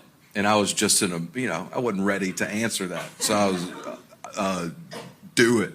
I told the guy to do it. And he looked like he'd been ready for somebody to say that. He goes, my friend, I got you. And I watch him. He takes the hot dog bun. This guy starts putting cream cheese On the bun, I was like, you're crazy. Why do you have that back there? That's not even a hot dog ingredient. He goes, my friend, trust me. And then he starts putting browned onions on top of that hot dog. I go, there's no way this is good. It was the best hot dog I've ever had. I've thought about it. I've told a lot of people about this hot dog. I've evangelized this place all over North America. If I find out you're going to Seattle, I'll send you the coordinates of this hot dog stand. That's the impact it's had on me. Anyway, the whole reason I bring that up is because a few months ago, this is 2 years later, I'm back in Seattle. I went to another baseball game. I didn't care about the game. I left in the second inning. I'm trying to find that hot dog stand, right? And it's in the same spot. And I walk up, I promise y'all, same dude from 2 years ago. I'll never forget his eyes. And I look right at him and I go, hey, dude, you're not going to remember me. Well, it is a big day for me. I've been thinking about you for 2 years. You changed my life in 2021. You won't remember this. I came in, I think I was in a mood. Maybe you were in a mood. I don't know. I said, do it. You did it. You put cream cheese on a hot dog. I've never seen that before in my life. Could you do that for me again? He looks at me all weird. He goes, my friend, are you talking about the Seattle dog? And he points at the menu above his head. I didn't see the menu 2 years ago. There's one item on the menu of this hot dog stand. It's the Seattle dog, a hot dog with, you guessed it, cream cheese and grilled onions. It's the only thing this guy makes.